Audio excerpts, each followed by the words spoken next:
Hi there, my name is Dan Scott and I'm an Adobe certified instructor for Illustrator here at Envato Tuts Plus. And together, you and me are going to learn the basics of Adobe Illustrator. Now this course is for beginners. There is no need to have any previous knowledge in Adobe Illustrator or design or drawing or illustration. Okay, we're going to start right at the beginning and work our way through step by step. During this course, we're going to work through practical real-world projects together, learning the tips and techniques necessary to make each of those projects happen. We'll start with the techniques that you'll need to create just about anything in Illustrator, including custom shapes, the wonderful shape builder, and the simple to use curvature tool. We'll explore lines and brushes. You'll master how to use and manipulate type. We'll use our new type skills to make a print flyer. We'll work through how to create your own custom logos and icons. I'll show you the sneaky secrets Illustrator has to discover and use beautiful colors and gradients. You'll learn how to push, pull, cut, and manipulate artwork like this. We'll take our drawings and make repeatable patterns like this. And I'll easily show you how to redraw these images in this vector style. Last but not least, we'll make sure that you can save and export your print and web documents like a professional. Also, throughout the course, I set lots of class exercises so that you can practice all the tips and tricks and techniques you're learning as you move through the course. So if you've never opened up Illustrator or you have and you struggled a little bit with it, follow me and I will show you how to make beautiful artwork in Adobe Illustrator. All right, to get started, what you need to do is you need to download the exercise files. So there'll be a link on this page for source files. So look for the source files. In there is everything that we work on together during the course. Plus it has all of the things that I set for you as class examples. So at the end of a lot of the videos, I kind of set some not homework, fun things to practice the skills you're learning. When you finish those practice lessons, not homework, I'd love to see them. So there's a couple of ways of sharing them. One is in the forum here on Envato Tuts Plus. So if you go to the forum and search for Adobe Illustrator for beginners, okay, and you'll be able to post your exercises in there. The other thing you can do is tag us on social media. So post your examples. On Twitter, we are two things. We are Tuts Plus Design, and also personally, I am Dan Loves Adobe. So tag both of us. On Instagram, it's Bring Your Own Laptop. Okay, so yeah, share what you've done, share with the world. Make sure you tag us so we can comment and look at it as well. The other thing to do is, or the next thing we need to do is we need to go through and just get our computers all looking the same. So yours looks like mine, and we're going to reset the workspace and work on, make sure we've got the right units and increments and that sort of stuff to get started. So let's jump into the computer now and sort that out. First up, let's open up a file so that we can get our workspace similar. So your version of Illustrator looks the same as mine. Because the trouble sometimes with this first start screen here is it can be different for everybody. So let's go to File and let's go to Open. Now what you want to do is you want to find the exercise files you've downloaded. Here they're here, exercise files, Illustrator. And in here, I want you to find the file called Getting Started and then click the Open button. All right, so the first thing we need to do is we need to reset our workspace just so that we're all looking the same. And we can do it along the top here. There's this little app bar, okay? And yours might say something different in here, but drop this down. And what you want to do is you want to click on Essentials. You want to see if there's a tick next to it. So click on it. And the second thing you want to do is come down to that exact same menu and go to Reset Essentials. And that'll just put it back to kind of a default setting. Now, if yours still looks different, it might be that you're using an earlier version of Illustrator. And what that's going to mean for you is that you can continue along with this course. Say 90% of the course is going to be still fine for you. What you're going to have a little bit of trouble with is finding out where some of these menus are because they've moved around just a tiny bit. What I mean by that, if I grab my type tool and I click and I start typing, you can see over here, it automatically says, here's my character panel and there's my font and font sizes. This properties panel did not exist in earlier versions of Illustrator. Super handy, I love it. But in earlier versions, what you're gonna have to do is when I'm looking at this character panel or things in this appearance, what you're gonna have to do is go up to Window and open them separately. This is how older versions worked. If I go down to Type, there's Character. Okay, so it's the same panel, can you see? He matches him, but he's just in this separate little window. So that's going to be a fun game if you're using, say, CS6 or CS5. But don't worry, you can continue on with most of this course. So just make sure you've set to essentials and that you've reset them. Next thing, let's look at the units and increments. Now to change the units you're using, what you need to do is have nothing selected. The best way to have nothing selected is grab your black arrow, the selection tool here, and just click off in this gray area here, just so that nothing is selected. Watch when I select on something, this properties panel changes, but when I click on the background here into kind of like no man's land, it gives me general overall settings for the document. In this case, it's currently set to centimeters. Okay, I'm going to change mine and work in inches in this course. But let's say we're working, say, with some web or UI design work in Illustrator. You can click on pixels. It doesn't really matter, but this is the place to change it. It's in a slightly different place than, say, a lot of the other Adobe products like Photoshop or InDesign, where it's kind of done in the preferences. So that's just something to note here. So I'm going to pick inches. One last thing we'll do before we move on to start making things is just some basic navigation. We'll cover a lot more during the course, but zooming in and out and moving around is quite important. So there is a long way. You can use this, see this little magnifying glass here, the zoom tool, click on that and you click once, click twice, okay, and it just keeps zooming in. To zoom out, you can hold down the Option key on a Mac or the Alt key on a PC. So to look down your keyboard, if you're using a Mac, it's the Option key. If you're a PC, it's the Alt key. And you can see the little icon changes from a plus to a minus, and then I just click again with my left mouse button, okay, and it just zooms out. So that's the long way. What you'll find is I'm not going to cover too many shortcuts really early on, but the one everyone uses to zoom in and out is on a Mac, hold down your Command key and tap plus. If you're on a PC, hold down the Control key and tap plus. Okay, so plus is just up and your numbers kind of along the top of your keyboard. There's a plus and a minus. So minus zooms out, plus zooms in. One last little bit of navigation is to move around. Say I want to see kind of down a bit further. See these little sliders on the side here? Okay, it'll look a little different on a PC, but there'll be a little kind of a slider bar that you can go up and down. Same with down the bottom here, you can go left and right. Okay, that is the long, painful way. That is fine when you're new, you can do that way. But let's do one last little shortcut is if you hold down the space bar, can you see at the moment I'm on my selection tool? Okay, but if I hold space bar down, look at the icon that changes, becomes a little hand. Okay, so space bar down becomes a little hand, and that just means click, hold, and drag. Okay, so space bar down, clicking the mouse and just dragging it around. All right, that's it for the boring navigation stuff in Illustrator. I will remind you of those shortcuts throughout the course, so don't worry. But now, boring stuff over, let's get into the super exciting world of creating things in Illustrator using shapes and lines. All right, I'll see you in the next video. Hi there, in this video, we are going to set up our document so that we can start redrawing this cute little sheriff penguin using all our shapes. So we're gonna create a new document, show you how to bring in and use layers to lock this pencil drawing in the background so that we can redraw over the top of it. All right, let's get started. All right, first thing we're gonna do is we're gonna create a new document to draw our penguin on. Let's go to File, let's go to New. Now in here, we've got a bunch of presets. Okay, along the top here, you've got like if you want to design a mobile phone, kind of a website, we're going to start with print. Okay, and in here, we're going to pick letter. And along here, we're going to change our units to inches. We're going to make it landscape. And what you'll find is yours is probably twirled up down the bottom here. See where it says advanced options? Click on that word and this little extra option opens up. Okay, and we'll change our color mode to RGB. Now we're not going to cover the full differences between RGB and CMYK, but just so you know, if you're new, RGB gives you a bigger color field, okay, more richer colors. CMYK is a little bit more washed out.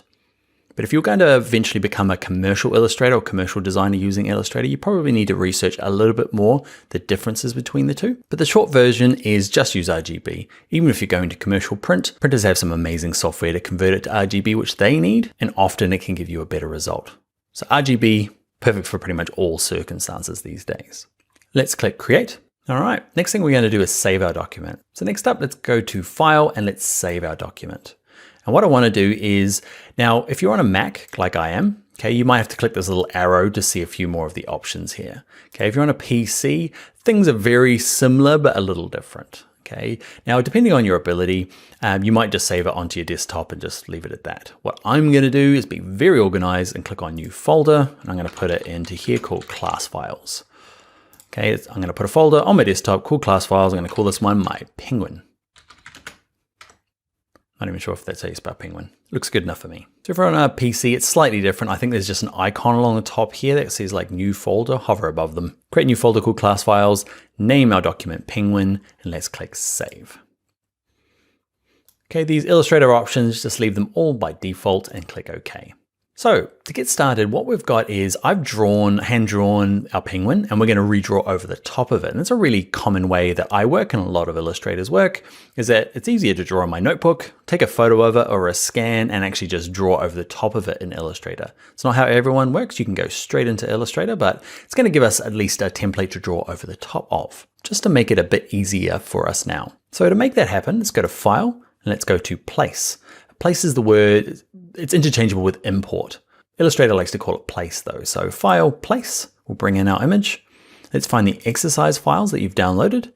And in there should be one called penguin.jpg. Now, before you click Place, what we're going to do is click on this word template. I'll show you what it does. Let's make sure template is clicked. Let's click Place. And what ends up happening is with my black arrow, if I click off in the background, can you see I can't move this image. So what it does is it brings it in, it puts it on its own layer, it locks that layer and dims it down a little bit so it's easier to draw over the top of. Now mine's put it in the middle of this document. Yours is probably off to the side here a little bit. So let's look at kind of unlocking that layer and moving it around. So up here in your layers panel, layer 1 is where we're going to do our drawing. This layer here called template, you can kind of see template penguin. What it's done is it's created a layer and it's locked it. Okay, so it means I can't move it around, which is super handy. But let's say I want to move it over a little bit. Let's click on the locking icon, click on this now. Now, okay, using my black arrow, just clicking and dragging the center anywhere. Okay, now it's unlocked. Okay, so hopefully you can see the benefits of using that template. I can lock it again now, go back to my layer 1. Okay, make sure it is highlighted and I can do my drawing on that layer. And this helpful little layer is just underneath, dimmed down a little bit, the opacity is down a little bit, and it's locked, making it easy to draw. All right, so that's it for setting up our document, just getting it ready for drawing over the top of. What we'll do in the next video is that we'll start drawing with our shapes, okay, lines and rectangles to make our cute little penguin that for some unknown reason is a sheriff, mainly because I needed to show you how to draw a star. But let's do that in the next video.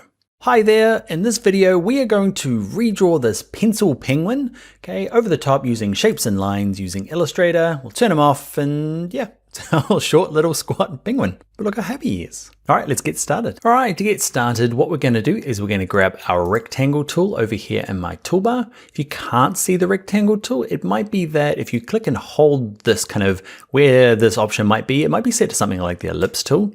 And to change it back to the rectangle tool, all you do is click, hold until these options appear. And then just click on the rectangle tool. And also to get started, just make sure you're on your layers panel and make sure you're on layer 1. In your properties panel, I want to make sure we're going to change our fill and stroke. The fill is the center color of our rectangle and the stroke is the line around the outside. So what you do is you click on this first little icon, doesn't matter what color it is currently, pick a random color. Okay, and because we're going to change it in a second, but I just wanted you to get used to it. Then you can click back on this icon to close it back up. And in the stroke, click on this and just make sure it's set to black. Then click, you don't actually have to click back on this. You can just click anywhere and it closes back down. And I want to make sure that the stroke is set to 1 point. Okay, it's just a nice thin line that goes around the outside. So let's draw a random rectangle. Don't worry if it doesn't kind of line up. We're going to use it for the body of our penguin. So you can see the fill is the center color and the stroke is the line around the outside. What you might see is this kind of like faint blue line or a red line, depending on your computer. What it means is it just means it's got it selected. So if we go about black arrow, this is your kind of like safety tool. Always go back to your black arrow if you're not too sure what to do. You know, you've got all these selected, just go back to the black arrow. It's the one you're going to use the most. And what you can do is click in the background here. So I just clicked once and it deselected our rectangle. You can see the stroke around the outside a lot clearer. So it just goes blue when we have it selected. So what I'd like to do is I like to keep the black line, but not the fill. To do it, you have to have it selected. So black arrow, click it in the middle anywhere. And over here, click on fill and to have none. See this little red line here? If you hover above it, it tells you, but that means I want nothing in there, please. And I'm just going to click in the background to close that little fill panel. Great, so I've got a line around the outside, but no fill. And what you'll notice is it's a little bit different to select. So I click in the background now. What happens is if I click the center, you can see it just doesn't work like it did when it was filled with green because there is no center now. So if I want to select this rectangle now, I've got to click the edge once. So black arrow, click the edge and it should be selected. Now what I'd like to do is using these white squares, Okay, I just want you to resize it, okay, so that it kind of matches the edges of our little penguin here. All right, not very exciting. Let's get into slightly more exciting when we start looking at the corners. So black arrow, make sure the edge of it's selected. You see these little targets in the corners. These are called corner options. And all they do is click, hold, and drag it with your mouse. Just drag it towards the center of the rectangle. Cool, huh? So that's making all the corners nice and rounded. Okay, so that's kind of what I want. It's got the top, but not the bottom. Okay, so what we're gonna do is we're gonna use this thing called edit, and we're gonna use undo. It just goes back one step. Okay, undo to undo what you did. Okay, and it keeps going back. You can keep hitting undo right back to the beginning of the document. You can also redo it. Now I'm gonna use the shortcuts throughout this course because it's a really common thing to do, go to undo. And on my Mac, it's Command Z. On a PC, it should be Control Z. Okay, or you can just go up to that long way, it's fine. What I'd like to do is I would like to have just one of the corners selected. So look at this little icon here, take note of the color. If I click it once, you can see it's kind of changed, it's inverted. So it's kind of selected when the other ones are not. What I mean by that is if you click and drag that one now, okay, so you click it once and then click and drag it, you can see it just affects that one. I could do the same here, click him once, he goes to the alternate color. Now I click and drag him, okay, I can kind of just work with these individual corners. Now my radius is a little bit different on both sides. So what I'd like to do is go to edit, undo again. So it's back to being a square, and I'm going to show you how to click both of them. So you select the first one, like we did before, just click it once with the black arrow. But if you hold your shift key down on your keyboard, shift key is going to play a pretty big part in Illustrator. Okay, so hold down shift, click on the second one. It means that I can select more than one at a time. So these guys at the bottom aren't selected, these guys at the top. If I grab one of them, click, hold, drag it, they both come along for the ride. Now I know they match. And a last minute change to my design, I'm going to click this bottom one once and just tuck it up. I wanted to have like a little bit of a penguin belly. He was a bit stumpy before, he's still stumpy. But anyway, you don't have to follow exactly. So we learned what fill and stroke is. Strokes around the outside, fills in the middle, and we looked at these corner options. Let's start building some other parts. Let's draw the circle for his kind of eye there. So click, hold, keep holding down your mouse and then release on this ellipse tool. So with the ellipse tool, what we're going to do is click and drag over here. And what you'll notice is I can click and drag any sort of size. So that's fine, can't have any sort of weird size. I'm going to undo a few times. What I'd like to do is I want it to be a perfect circle. Okay, that shift is a really kind of usable tool. So when I start dragging out, if I hold down the shift key while I'm doing it, you can see it locks the height and width. And that's true of rectangles or stars, polygons, circles. Okay, so I'm going to get it to roughly the right size. I'm going to grab my black arrow. I'm going to click either the edge, or if you can see this dot here, grab the dot. Okay, the little center. If you've got it the wrong size, okay, say it's just still too big, and you try to line it up and you're like, it's kind of close. Okay, what you can do is you can resize it. Just like we did before, is that I can grab any of these little guys in the corner. The trouble with resizing it this way is you can see I'm kind of distorting the shape. So what I want to do is before I do it, so I've undone a couple of times, is if I hold the shift key and grab any of the corners, doesn't matter which corner it is, okay, it will lock the height and width like we did when we created the circle. Okay, so holding shift just kind of locks the height and width until I get to a rough size. Now my circle's not perfect, okay, so don't worry too much about it. Another thing you can do here is if you're finding that you're trying to line it up and it's like jumping all around, okay, get it close to where you want it.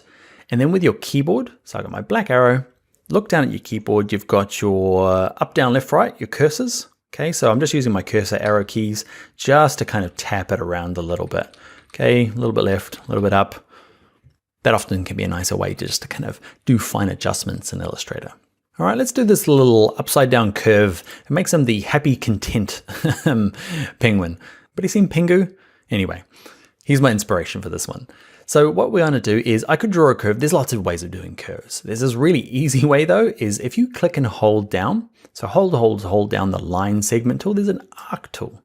Okay, so with the arc tool, just draw it anywhere out here. It doesn't really matter too much which way it goes because we can rotate it. So do it so it's kind of a nice curve-ish. And what I'd like to do is go back to my black arrow. Remember, this is our default go back to it tool. And it does so many things. We used it to resize the circle a second ago. We can also use it to rotate. Now, what we need to do is we need to zoom in a little bit. So who remembers what the shortcut was? You remember, right? It's Command plus on a Mac or Control plus on a PC. So just zoom in a little bit. I'm going to show you why in a second. To rotate this thing, we need to be in a kind of a special zone. So when we were resizing it before, remember we held Shift and we dragged this up and down to make it kind of bigger and smaller. The rotation's very close. So clicking on the corner and dragging resizes it, but watch this. If I move my cursor just a bit further out into this kind of like, so too close, nope. Perfect, too far. Perfect, too far. This is kind of like every corner has this kind of like rotation zone in it. And you'll wiggle your mouse around and hopefully find it. You're looking for that kind of bent arrow. And if you click, hold, and drag there, just click, hold, drag your mouse, it'll start moving it around. Okay, and just kind of find it again, drag it around until it's kind of a curve that you could use for an eye. Now I want to move down a little bit. I could use these little sliders, they're fine. What's the shortcut? You remember, spacebar, click, hold, and drag. Okay, and just move it down, and mine's way too big, so I'm holding Shift. Just kind of rotating it around a bit. Don't worry if it's not the right perfect curve. We're gonna show you different ways of doing it in a second, but yeah, it's close enough. Drag it in the corner. Using my arrow keys just to line it up perfectly. So to draw nice, good-looking curves, you can use the arc tool. You can rotate it by that little special area, kind of just outside the scaling part. Okay, just out a bit further, that's rotation. Next thing we'll look at is we'll look at the stroke. This stroke, if I click off in the background, it's pretty thin. I want it to kind of be nice and thick in the inside here because it's a bit more of a design feature. So I'm going to select it once with my black arrow. And over here, okay, where it says stroke, I'm going to use this little up arrow. You can drop this down and pick one, or you can just use the up arrow just to click and pick a size. I'm going to pick 4 point. For no good reason, just looks thick enough. And that looks fine. I'm going to click off in the background, and I've got this kind of like rainbow kind of shaped thing. What I'd like it to do is I'm going to eventually round all these corners, just the theme I'm going for. So what I'm going to do is I'm going to show you a little trick. If you click on the stroke here, we're going to look at what's called capping. Capping is the end here. Can you see it's a straight line? I would like it to be like a little bulbous end.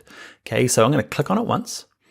Over here, our stroke, we don't have many options, right? We have color and we have the size of it. But if you click on the word stroke, ta-da, there's all sorts of nerdy stuff in there. Okay, so what we're going to do in this case is, it's called the capping, the unfortunately named butt cap, and then there's this second one, the round cap. Click on that. We will keep straight face, right? Butt cap. The second one, round cap's kind of what we want, right? It's kind of this nice, more gentle end on it. Okay, this one here, the last one, I don't use projecting cap, kind of just the butt cap versus projecting cap. You can kind of see what it does. It puts it like a square on the outside, but I'm gonna use a rounded cap. That can really help you later on when you're working with Illustrator and you've got some really like ugly edges or ends of strokes. Just switching them to rounded cap can like finish them off nicely. We'll look at stroke a little bit more in another video, but that's it for now. Let's click off in the background, click off, happy smiley, content penguin. All right, next up, we'll do some triangles. So I want to do the beak. I want to do the flipper, his wing, I don't know, penguins, and his tail. So they're all kind of triangles with rounded edges. So to do a triangle is you hold down the ellipse tool or the rectangle tool, and you're going to move to this one called the polygon tool.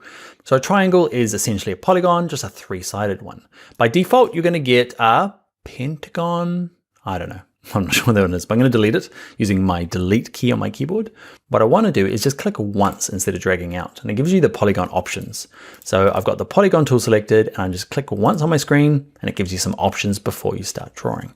And I'm going to pick 3 sides, please. Not going to worry about the radius for the moment. I'm going to resize it once I'm done. So 3 sides, click OK, and I get this kind of giant triangle.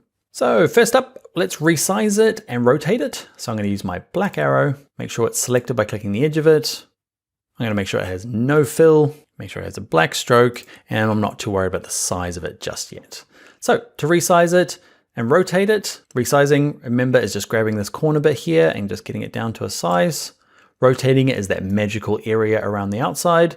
Now what you might want to do is, at the moment when you're rotating, it just kind of goes around in random degrees. If you hold Shift, remember that magical tool? Okay, hold down the Shift key on your keyboard and you start rotating it. Can you see it does it in 45-degree increments? You might want your nose to be that sort of shaped. So clicking either the center or the edge, move it around, get it into position, resize it, rotate it around so you've got a nose. It doesn't have to be the same as my nose. I wanted mine to be flat on the bottom. So I'm going to try and rotate it using the magical rotation. Make sure it's big enough. Get it to overlap quite a bit in the back here. Okay, I'll show you why in a second. Arrow keys just to tab it down. Drag it so it overlaps a bit more. Why? Because I want to change the kind of a roundness on the end. Okay, so I'm going to grab this little corner option, the little target there, and drag it in. Maybe make it a bit bigger. Drag that corner in.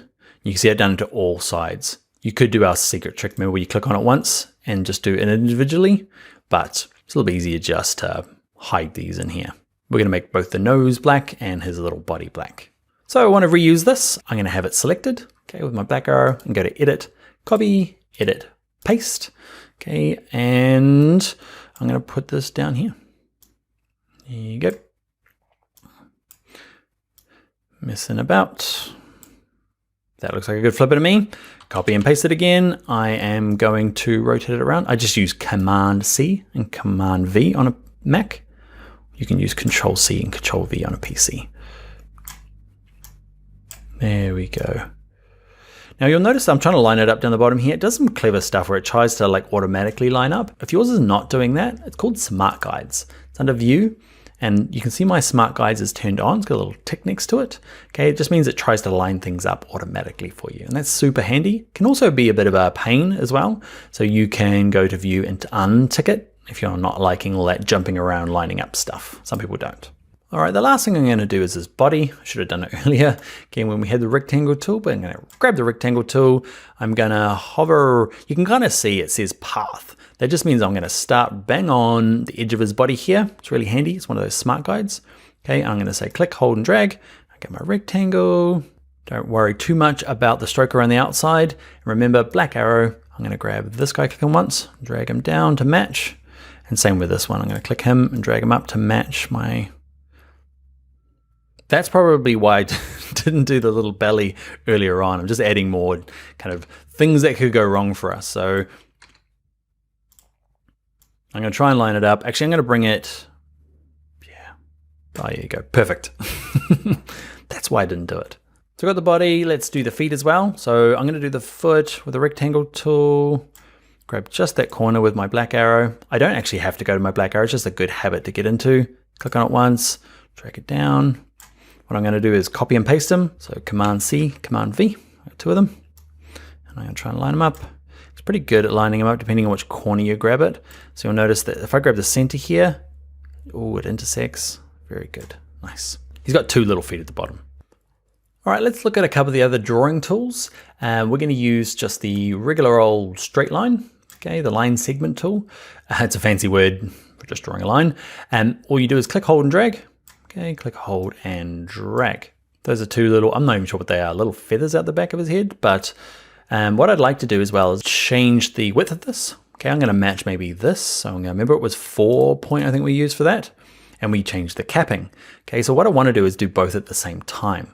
So what I'm gonna do is go to Edit, Undo, Undo, until it was kind of back to the same shape it was. So like we did with the corner options, we can select more than one at a time, and it's that same key. So I have my black arrow, I have the first one selected, then I hold down Shift and click in the middle of the second one. So I have both of them selected at the same time. Now over here in stroke, I'm going to say I'd like you to be 4 point, and under stroke, I'd like to change from that one to that one. All right, let's look at the last kind of new thing I want to show you. We'll draw the rectangles and stuff for the water and the weeds, but this one here, why did you get a sheriff badge is it's only purely so I could show you how to draw a star and a polygon. Okay, you know how to draw a polygon probably. Okay, click, hold the rectangle tool. We saw it before, polygon.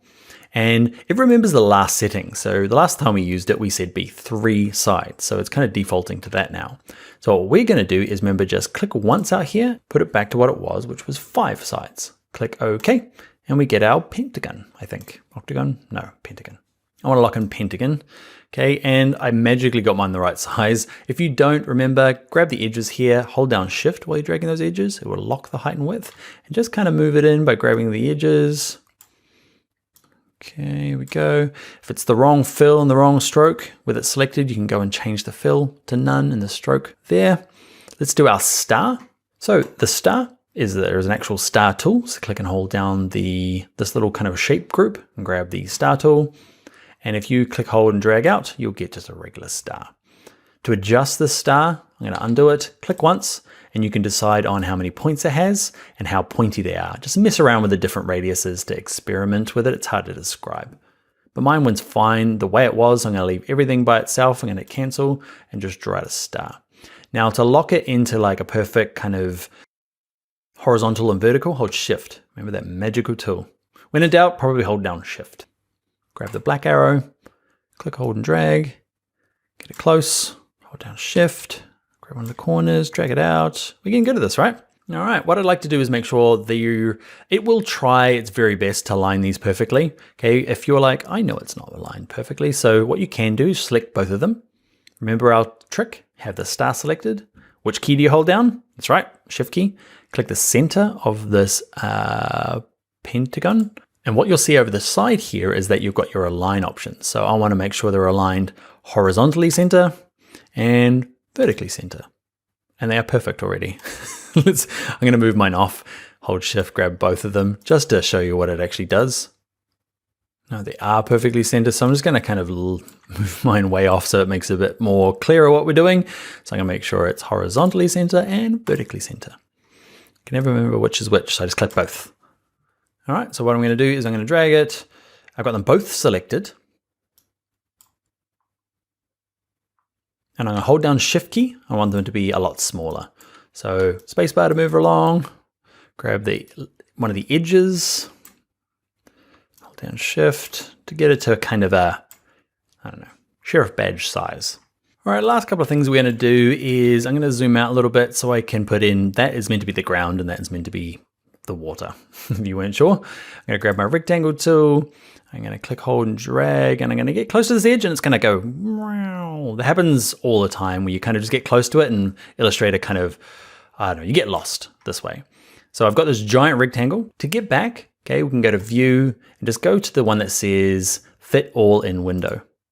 Kind of gets you back to home base. Command 0 on your keyboard. Okay, on a Mac, or Control 0 on your keyboard is a really common shortcut to do the same thing.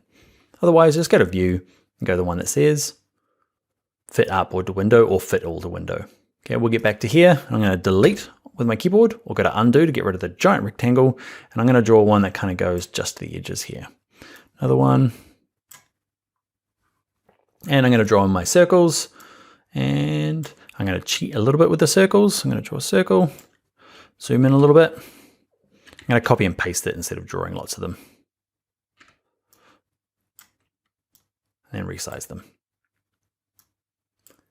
It's not even cheating. It takes just as long. Maybe even just easier drawing them. Holding Shift, remember to get a perfect circle. Yeah, okay, that first way is easier. All right, next thing I'm going to do is I'm going to add some color. Well, actually, forgot the tuft of grass. I'm just going to use the arc tool. So here you go, arc tool. It's going to be a bit of rotation going on, so maybe not. That'll do. Beautiful. All right, we're going to come back and look at strokes in a bit more detail to maybe give these a little bit more prettiness, but for the moment, that's going to do for me. What I'd like to do is add some fill colors, because at the moment these, I don't know, weird shapes and sizes, so we're going to have to work our way through adding fills, messing with strokes, resizing strokes, grouping, arranging, and we'll do all of that in the very next video. All right, I'll see you there. Hi there. This video, we're going to take our drawing from the last video and do this to him. We're going to color him in, but along the way, we're going to learn how to use grouping, arranging, what isolation mode is, all sorts of fun stuff. Let's get started. All right, let's look at grouping, arranging. We're also going to color them in. If that sounds real simple, hang around because there's things like isolation mode that you really need to understand before moving on. All right, so first up, let's turn off our trace layer. Okay, it was useful for getting us here, but we don't need it anymore. So under your layers panel, let's just turn the eyeball off.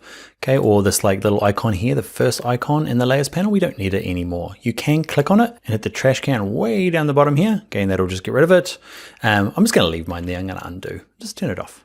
So let's first of all look at grouping and then isolation mode. So I'm zooming in, I want to do a couple of things. I want to grab my pentagon and I want to give it black fill. So I'm going to click on fill, make it black. I'm going to give the stroke a none color. We have a small problem as in our star. You can see if I use my black arrow, I can just hover above and eventually find my star by just clicking the little blue line that appears. It's there, but because it's black on black and it has no center, it can't be seen. So let's have a look at fixing that. So stroke, I don't want any stroke on it. And the fill, I would like this option here for white. Cool. So I want to group these two. So I need to select both of them. So I'm going to click sometimes you can't click both. I'm going to zoom in just a little bit. It makes it a little easier to click individual items when they're really close. So I've clicked on my pentagon. Okay, I'm going to hold shift and click on my star. So I've got them both selected. So what I want to do is group them so that they kind of stick together. Okay, so I can go to object and go to this one that says group. There it is at the top. All that means now is if I click off in the background and I click back on just either one of them, they're both kind of connected. It's not forever. Okay, I can go to select and go to ungroup and that will separate them up again. But that's how to group them. Grouping is handy. One thing you will run into is something called isolation mode. And this is where most people get lost in Illustrator. The people that I teach, quite a few of them are double clickers. They love double clicking stuff. So what happens is, I know, we know from lots of programs you got to double click things. But if you double click things in Illustrator, everything goes wrong. So watch this. If I double click the star, double click. Okay, what happens is it's weird. The background grays out and I can still work on these guys, but I can't work on the background anymore. All that's happened is you've entered something called isolation mode. The way to really tell is up the top here. Can you see this thing? This gray bar here didn't appear before. I'm going to go back out of it by clicking this arrow twice. Okay, so I'm back out of it. Watch that. It'll appear up here. I'll move so it's easier to see. If I double click on this, this little bar appears and everything else that's not in that group is kind of blanked out. Why do we have it? It's mainly to confuse everybody that I'm teaching, but it actually has a really good use. It means that when I'm back out of here, so I've got these things together, but I want to kind of move them. I want the star in a different position to the pentagon. So instead of going to ungroup and then moving around and then regrouping them, what you can do is just double clicking them and think of it as going inside that group. We've kind of dived inside. Everything else is grayed out. It's not important now. We're inside this group. Okay, now these guys are separate again. So I can go, actually, I want my star to be, I don't know why, but you want it down there. And what it means is I can click this arrow to go back to layer 1 and then all the way out to exit isolation mode. Just keep smashing away at that little arrow until it goes away. And now there's still a group. Okay, but you are able to dive inside and change it. So I'm going to dive inside again, grab it, stick it back roughly in the middle, roughly enough. I'm going to select both of them and arrange them. And again, you can keep clicking on the arrow to go back or double click the background. That kind of jumps you out like a bit of a quicker shortcut. So if you ever get lost and think you're like, man, that thing's not working, it's not locked, or from inside of here, you can see a lot of these things don't work. These menu items, they're all grayed out. Because we're in this kind of like special world isolation mode. Double click the background to come out. Everything will come back to normal. So if you're lost, click the arrow or double click the background and you can come out. Hopefully you can see the use of isolation mode. Let's look at another thing. So I'm going to work on both of these little feet here. I'm going to click on this. We're going to click the edges member of this foot. I'm going to click fill. I'm going to pick an orange just randomly from in here. And I'm going to have stroke of none. I'm going to click this fella, this other foot, and I'm going to do the same thing. I need a slightly darker orange. Okay, and I'm going to have a stroke of none. Now the trouble is that this one that I want kind of at the back is in front of my front foot, just because I drew him last. Okay, whatever you draw ends up on top of the last things. So what I can do is I can select them, I can go to arrange, and I can go to send to back. There you go. That's how to arrange things. We're going to do lots of arranging now to kind of get the layer order all right. You can use layers, but in Illustrator, unlike something like Photoshop, you generally only have one layer that you work on. You can have more, but because these are all kind of individual vector objects in Illustrator, it allows you just to kind of arrange them and bring them to the front. If you want this guy at the front now, I can click on arrange and say bring to the front, arrange, and send it back. One other really useful thing to know before we go through and start coloring this stuff is that, watch this. If I grab my penguin, I'm just grabbing all the penguin bits. Okay, so I've just dragged a box. Instead of holding shift, okay, and shift clicking it all, that would work.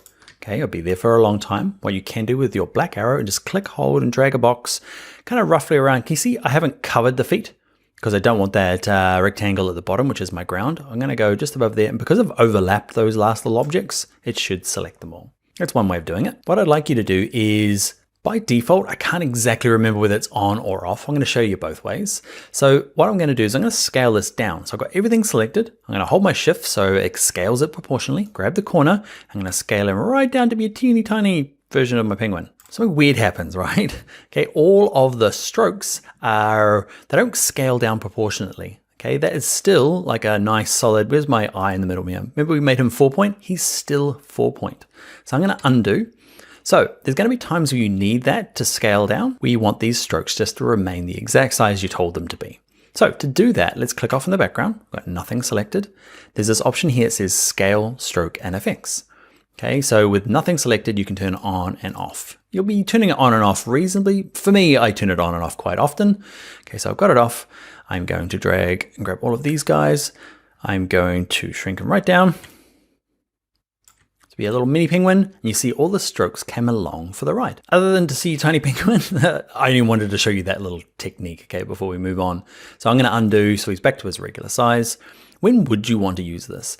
Let's say that you're drawing something that's a bit more, say you're a fashion designer and you need like a stitch, okay? And you need to resize it, but you need that stitching detail to stay the same. Or say you're drawing, like I've taught urban planners, Illustrator gets used by lots of different people. Say this is a road, okay? And this is another road.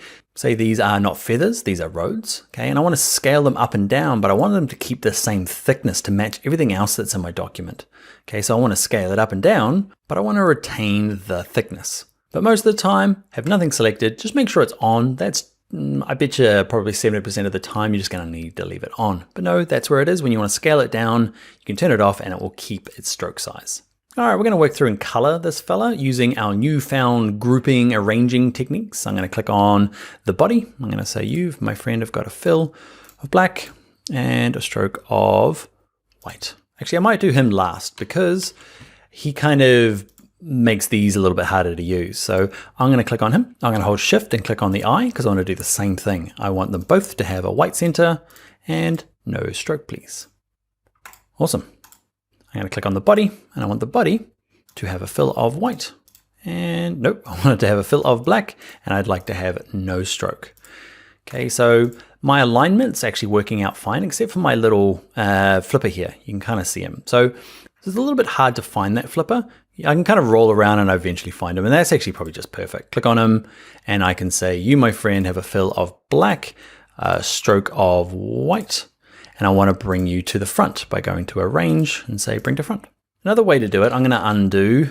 Okay, so I can't see it right. There is a kind of a skeleton view you can use. It's called Outline. If you go to View and go to this one that says Outline, okay, it's a common thing to use, Command Y, okay, or Control Y. Can you see it's just like a really wireframe version? So you can do things like actually click on him because he's easy to see in this view.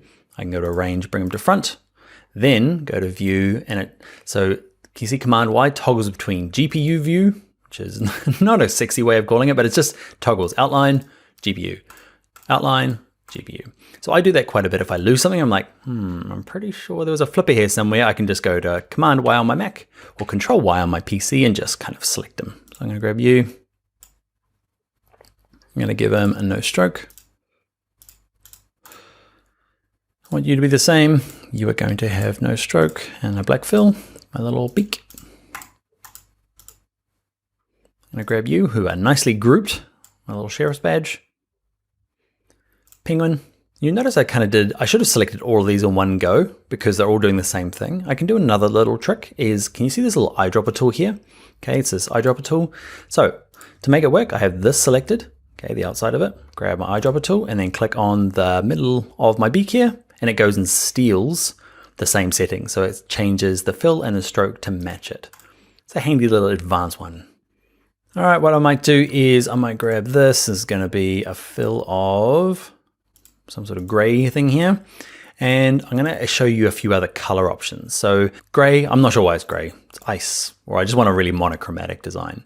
This edge of this for the water, what I'm going to do is, say you've got these presets in here, okay? These are pre-mixed. They're called swatches. Adobe has just said, these are the ones, these are some defaults, and they're good.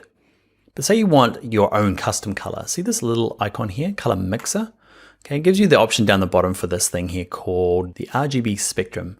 And it's just a little rainbow color thing. Click anywhere in it, and it's the tip of the little eyedropper will be the color. So you can pick any old color you like. Move it around, pick any old color down, come on. That's gonna work for me, ish. No, a bit more green. All right, I'm gonna get rid of the strokes on these guys. Same with you, goodbye stroke. And now I'm just messing around. You can skip through to the next video now. I'm going to go through and color all of these, holding shift to grab them all. Here we go. I'm going to go fill of white. Now remember, if you want to go back to the swatches, click on this first one. And I'm going to have a stroke of none. I'm going to put in a little bit of a background color because I want to see my white belly a little bit better.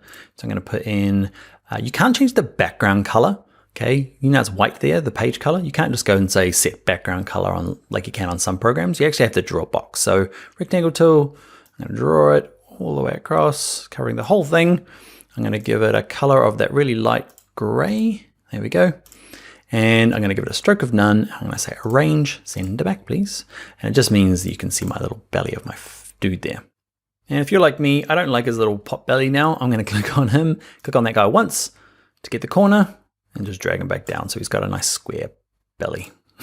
Move my feet in a little bit so you can kind of see that it's got feet either side. All right, so that's us for this video. We have created a little pot belly content penguin. What I'd like to do is set you a task now. Okay, so I'd like you to create your own creature.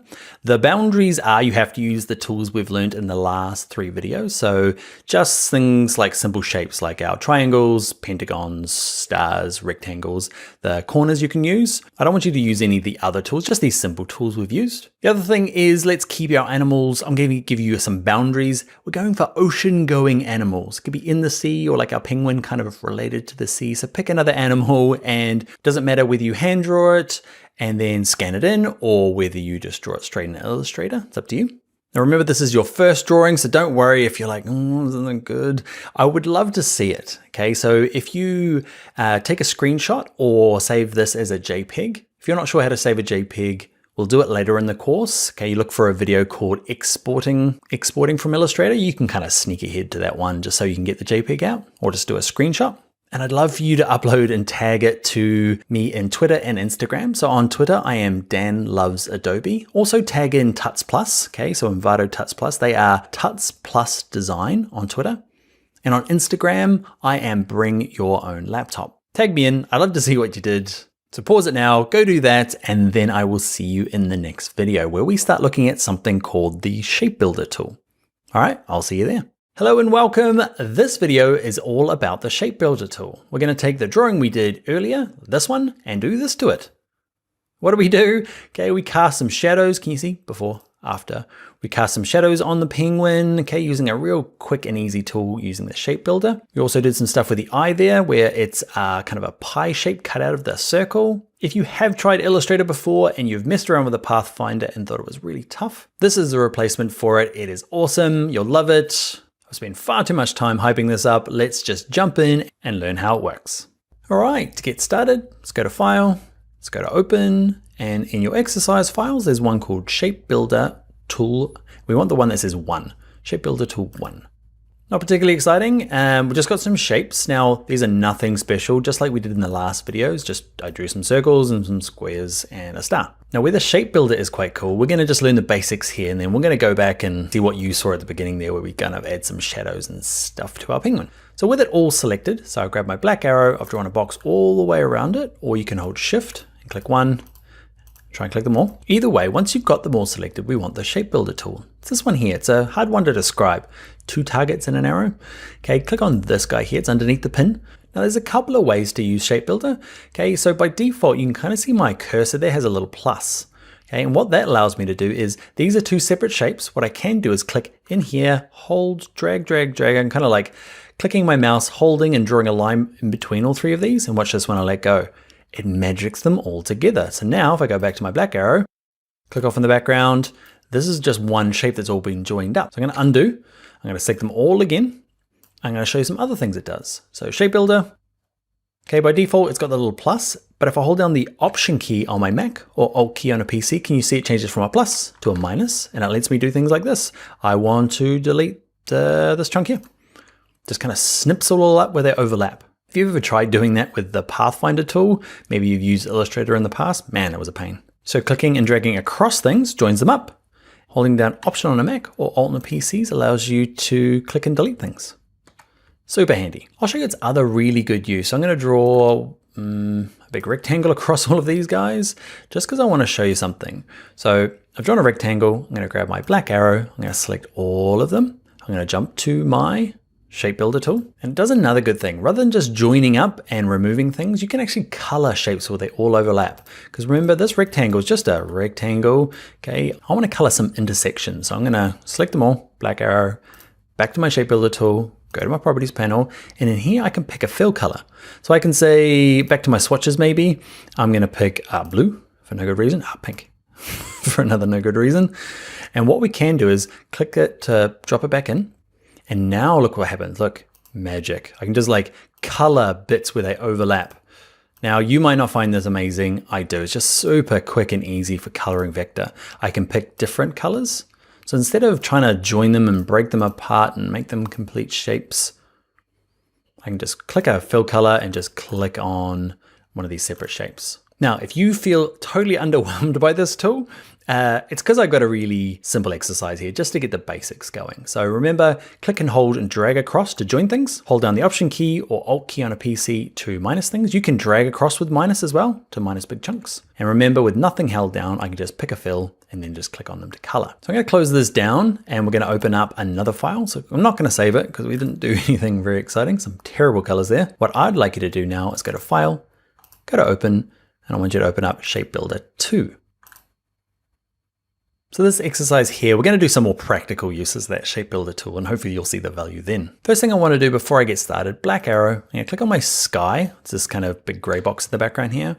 What I want to do is something unrelated to the Shape Builder tool, but often useful when you've got like this background color. I want to put it on its own layer and lock it, so it's not getting in the way of me working on my penguin here.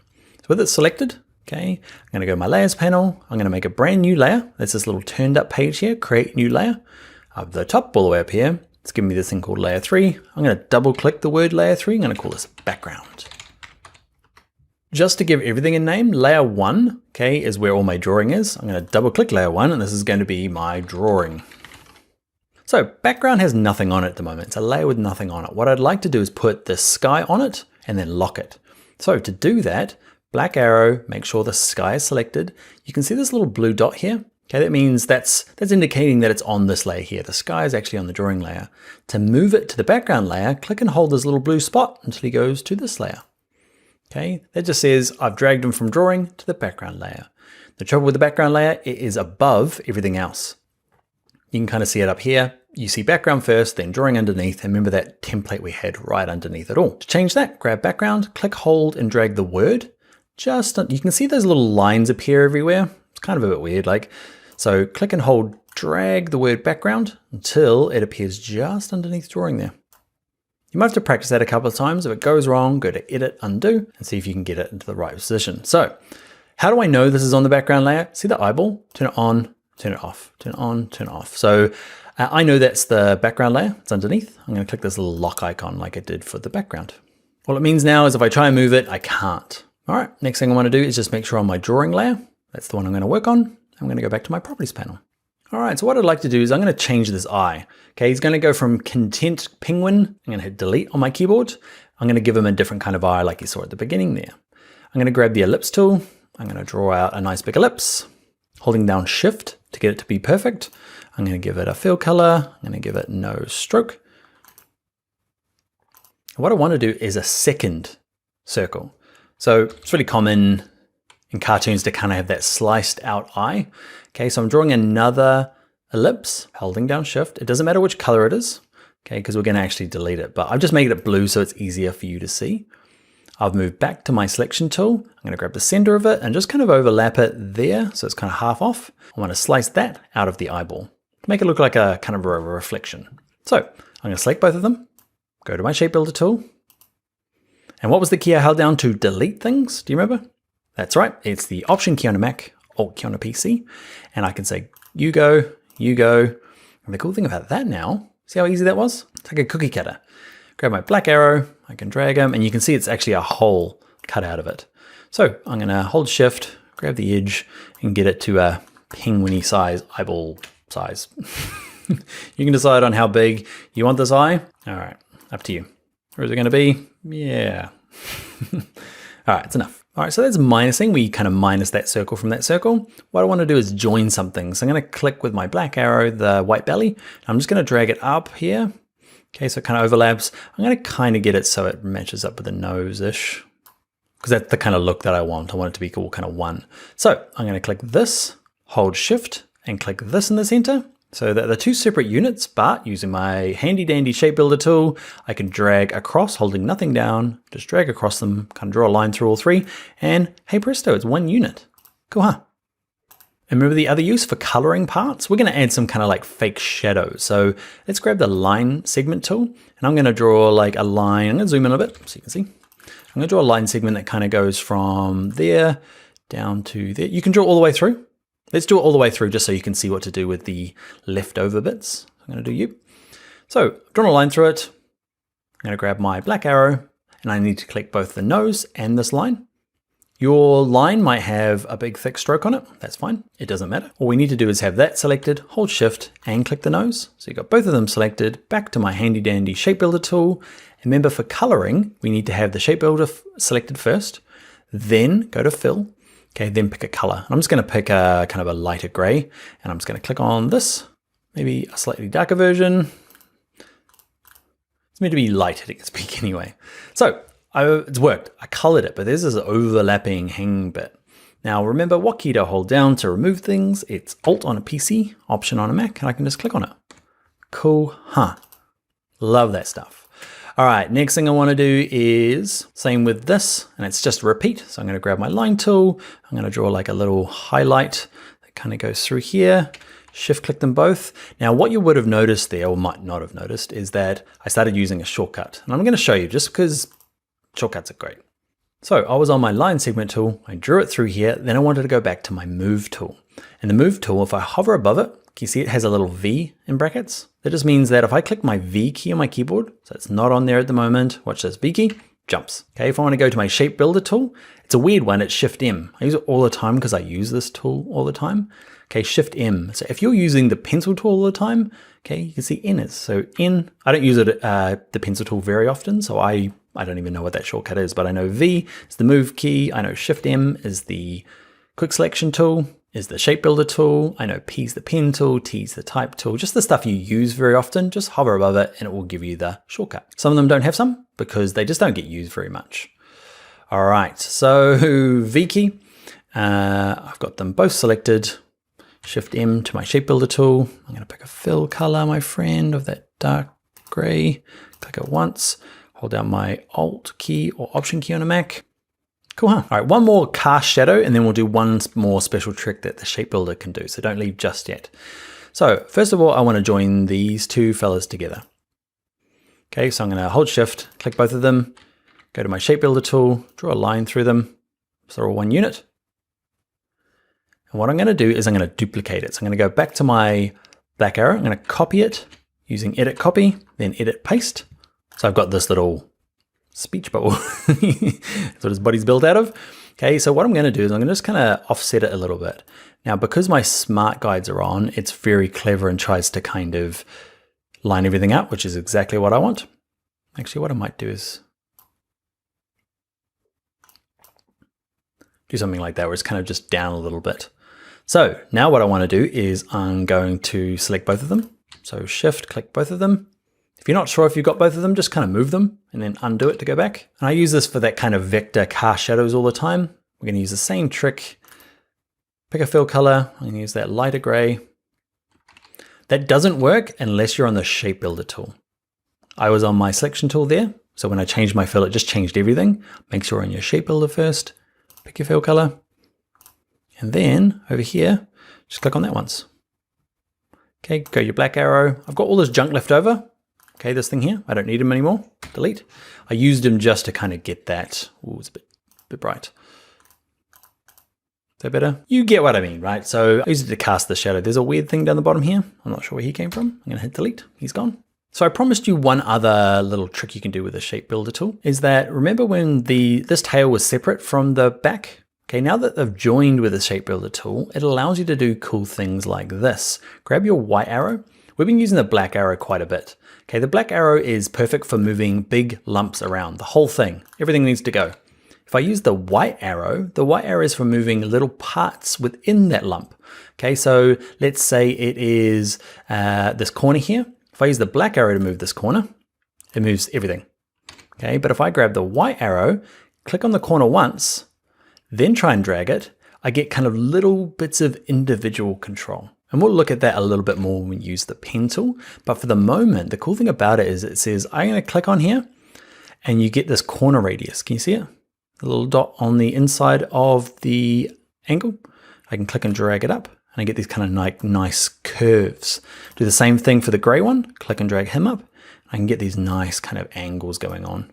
You can do the same for this dot here.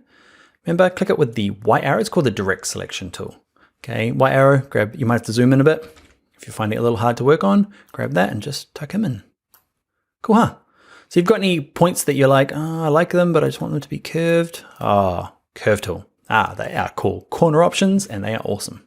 All right, so that's our penguin with some cast shadows and some holes cut in things. It's called the shape builder tool. I should finish it there, but I'm not. I'm gonna grab the line tool and I'm gonna cast a shadow, I don't know, in the water from the land. Okay, holding shift, grab them both. Pick a fill color. Remember, this is not gonna work. Okay, you've got to have, I'm gonna undo, you gotta have the shape builder tool first. I'll leave it in there because you'll do the same thing. I do it all the time. I should know what I'm doing. I'm gonna pick a color from my swatches and now I'm gonna click it in there. Click off in the background, black arrow. Oh yeah.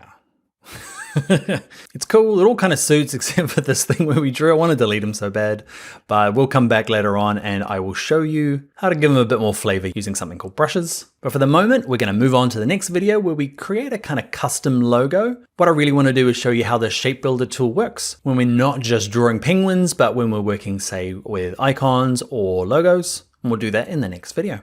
Hi there, in this tutorial we are going to turn this pile of lines into this M that looks like it's kind of wrapping around on itself. We're going to use our shape builder tool again, but we're going to learn other tricks and tips for it so you can continue your mastery of Illustrator. Let's jump in and get started.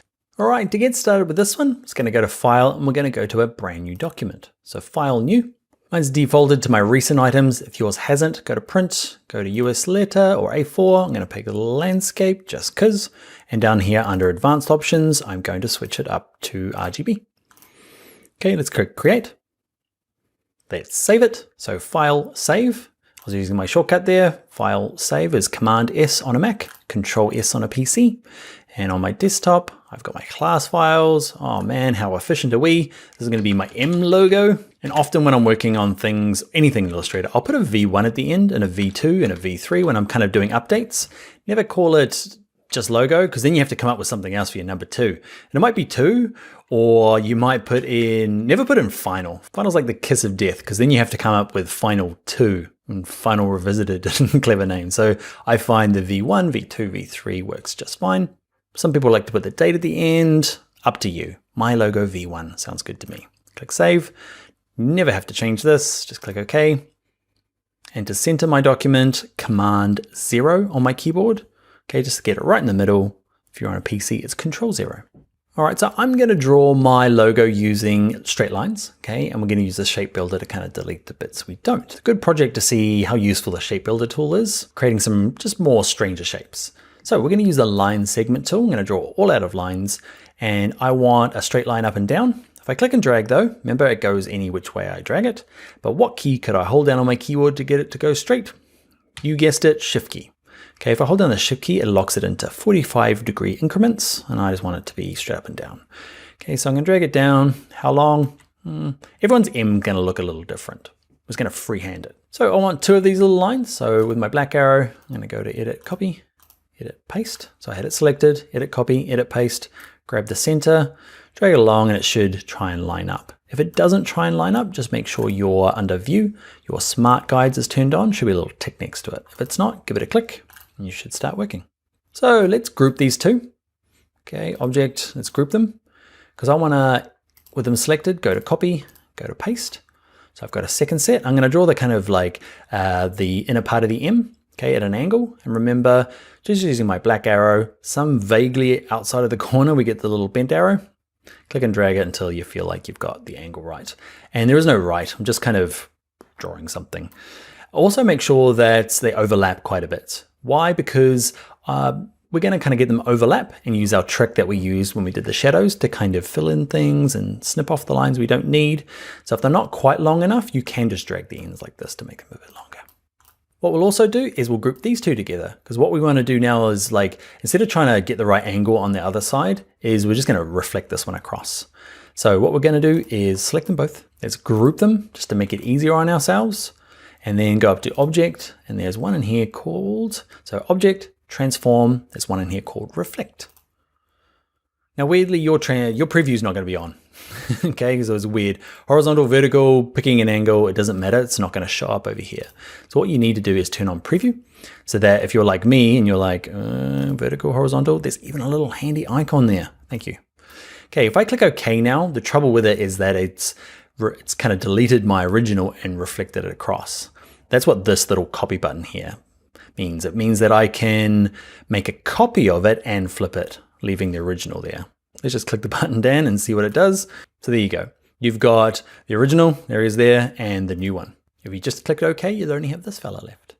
So what I'd like to do is kind of line them up roughly so they look like an M.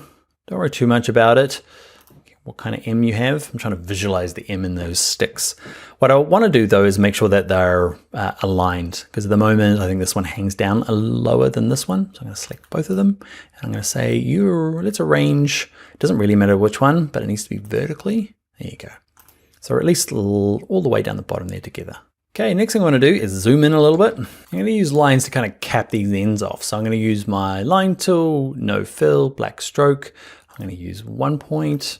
And what I'm going to do is, watch this. If I hover above this, okay, line, you can see this is where it says path. Path is the name that Illustrator, it's the nerdy name for a line. Okay, so Illustrator will call it paths. The cool thing about it is, see this where it gets up to here where these two lines join? It says intersect. It just means, do you want to draw something that intersects these two lines? And be like, yeah, that's awesome. Thank you, Illustrator. I want to click, hold, and drag it. And what you want to notice is that, what's the handy shortcut? I can make it to go straight. That's right, Shift. And I find with using this tool, it's always better to go past where you need it. It's easy to trim off, but sometimes it can be a little bit, if you don't quite get it banged in there perfectly, I find just going past where you need it to be is a lot better. Same thing over here, clicked and dragged all the way through. And what I might do for this one here is click, hold, and just drag through then I need it. Gives me a better result.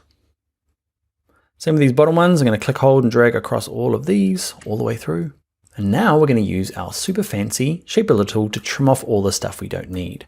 So black arrow, draw a box around it all, make sure you've got it all selected. We're going to grab our shape builder tool, and we're going to start deleting things. To delete things, remember, what key do you hold down? That's right, Option key on a Mac, Alt key on a PC, and click and drag through all of this stuff. Sometimes you need to do it twice, just because. Okay, drag through it all.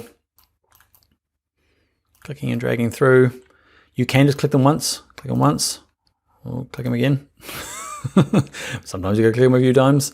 There's some stuff in here I want to drag past. Get rid of you, get rid of you, get rid of you. Drag through all of that, through all of that. There we go.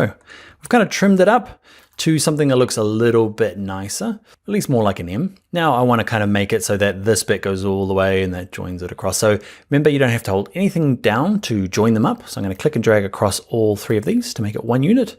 I'm going to drag these two to kind of get this like folded origami M type thing. Probably the most overused branding thing in the world. Folded M-shaped paper stuff. That's all right. I'm sure if you Google it, you'll find 100 logos that look like this. But what I hope that you got out of that is showing you how you can kind of create something out of nothing, just using simple lines. It doesn't have to be complete shapes or rounded corners. You can just draw a pile of sticks. So you could hand draw it with your pencil tool, which we'll do in an upcoming video, and then tidy it up with the shape builder tool. So you can move on now. All I'm going to do is I'm going to color it. Okay. And what you'll notice that, can you see this is actually separate parts now? It's not actually a full unit. So I'm going to select it all and color it using my shape builder tool. I go on about the shape builder tool being my favorite. It's because I've taught Illustrator for years and years, maybe, I don't even know, 15 years. And up until shape builder tool got made, man, it was hard teaching people Illustrator, but it's easier now anyway. So I've got it all selected with my black arrow. I've shifted to my shape builder tool. And what I'm going to do is I'm going to pick a fill color. I'm going to say I'm going to just work with black and white. We'll deal with color a little bit nicer later on in the course, so hang out for that. I'm going to pick a darkish color to do that one, and maybe that one. we'll work it out. Winging this. We'll use a slightly lighter gray for this one, and even lighter gray for this one. Even lighter. Come on, Dan. And this last one here will be, I don't know, darker but lighter. I want to use color, but we're segmenting this out so we're not overwhelming everyone. Oh, glorious. One thing I might do is, can you see these little guys point out in the corners here? I'm going to get rid of my strokes completely. And we'll cover it a bit more when we do lines, but I'm just going to delete them. So strokes are going to be none. So I've just got kind of a full color. Whenever you're presenting a logo, I always find, I don't know why, it might just be me. I'm going to draw a giant rectangle in the background because what I like to present on is a darker kind of gray. Logos are cool. You never get to use them on this dark gray, but they always look nice presented against a nice solid gray. So with my black arrow, I've got it selected. I'm going to say arrange center back, and I picked the same gray as that. So you, my friend, need a different gray. Darker. Oh yeah, look at that. How good is that M? All right, that is going to be us. I hope you enjoyed it. I enjoyed making it. I too want you to enjoy the joys of drawing lines. You've probably done the M with me.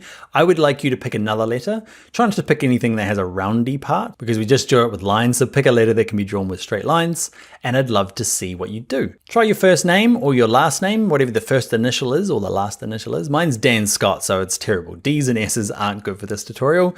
So my middle name is W for Walter, so I could just turn this upside down, I guess, but I want you to practice, draw a different letter, an E or an F or an L, something that has straight lines, and I'd love to see what you did. Remember on Twitter, we are Dan Loves Adobe, and make sure you tag Envato Tuts Plus as well. It's Tuts Plus Design. Those are both for Twitter. If you're more of an Instagram person, tag me in it. I am Bring Your Own Laptop. All right, let's get on to the next video where we, instead of using simple shapes to make illustrations, we're going to use something called the Curvature tool to draw our own custom stuff. There'll be curves involved. All right, let's jump into it now. Hello, Illustrator learners. In this video, we are going to draw all of these icons using the Curvature tool.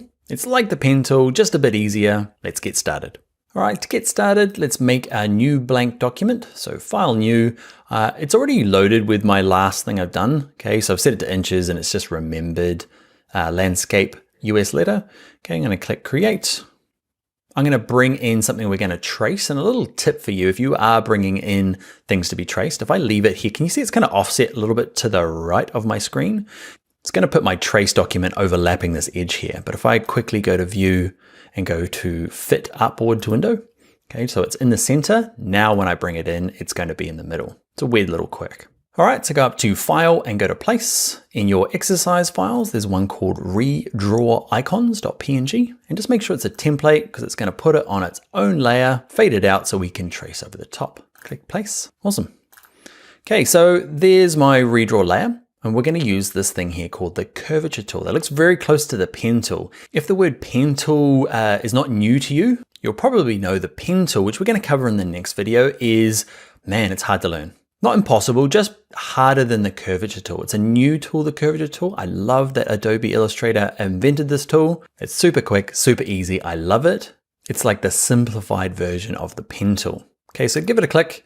And what we're gonna do is we're gonna zoom in on this, like, it's meant to be a palette, like an artist's palette paint thing. Zoom in again. And we're gonna start with a circle in the center here.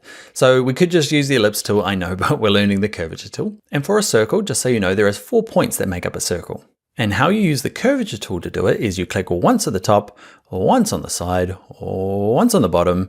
And you can see there, I'm gonna start again. Click once, nothing happens. Click again, and you're like, this is not very Curvature tool-like. Okay, and it's not until you kind of move the mouse out, I'm not doing anything, it just kind of starts guessing about what you wanna do, which is super cool. Click once at the bottom, click once there, click once more to close it all up, and it's a pretty good circle. I haven't like done it perfectly, but it's pretty clever. What I'll do as well is I'm going to turn my fill to none and my stroke to black, 1 point. You do that as well. Well, pick anything. Just turn the fill off in the middle so we can see through. So drawing circles, easy enough. What we're going to do now is this outside where there's kind of curves going each way. So where do you know how to click? We kind of know from the circle here that there kind of should be a point out here and maybe one at the bottom, but all the rest of them are like, where do I put this curvature tool? The answer is just where the apexes are, where the middle of a curve is. So you can kind of see there's a curve here and there's another curve going the other way. I'd say that's the middle of this one and kind of there's the middle of this one going that way. So let's start there in this dip. So I'm going to click once. Remember, nothing really happens. I'm going to click the second one at the top here because like that feels like the middle. This feels like the middle of this one. We can move them afterwards, don't worry. And again, we just get this weird straight line. And it's not till we kind of move over here do we decide. Now, don't worry about the curve, the blue line coming out. Don't try and line it up. People try and line it up here. Just know that, remember our circle before kind of had one over here and there was one down the bottom. And you can see this curve looks not very good, right? But when I come down to the second one, there's a little bit of faith involved, okay? You learn how the curvature tool works a little bit, kind of from experience. It's kind of a little bit hard to explain sometimes.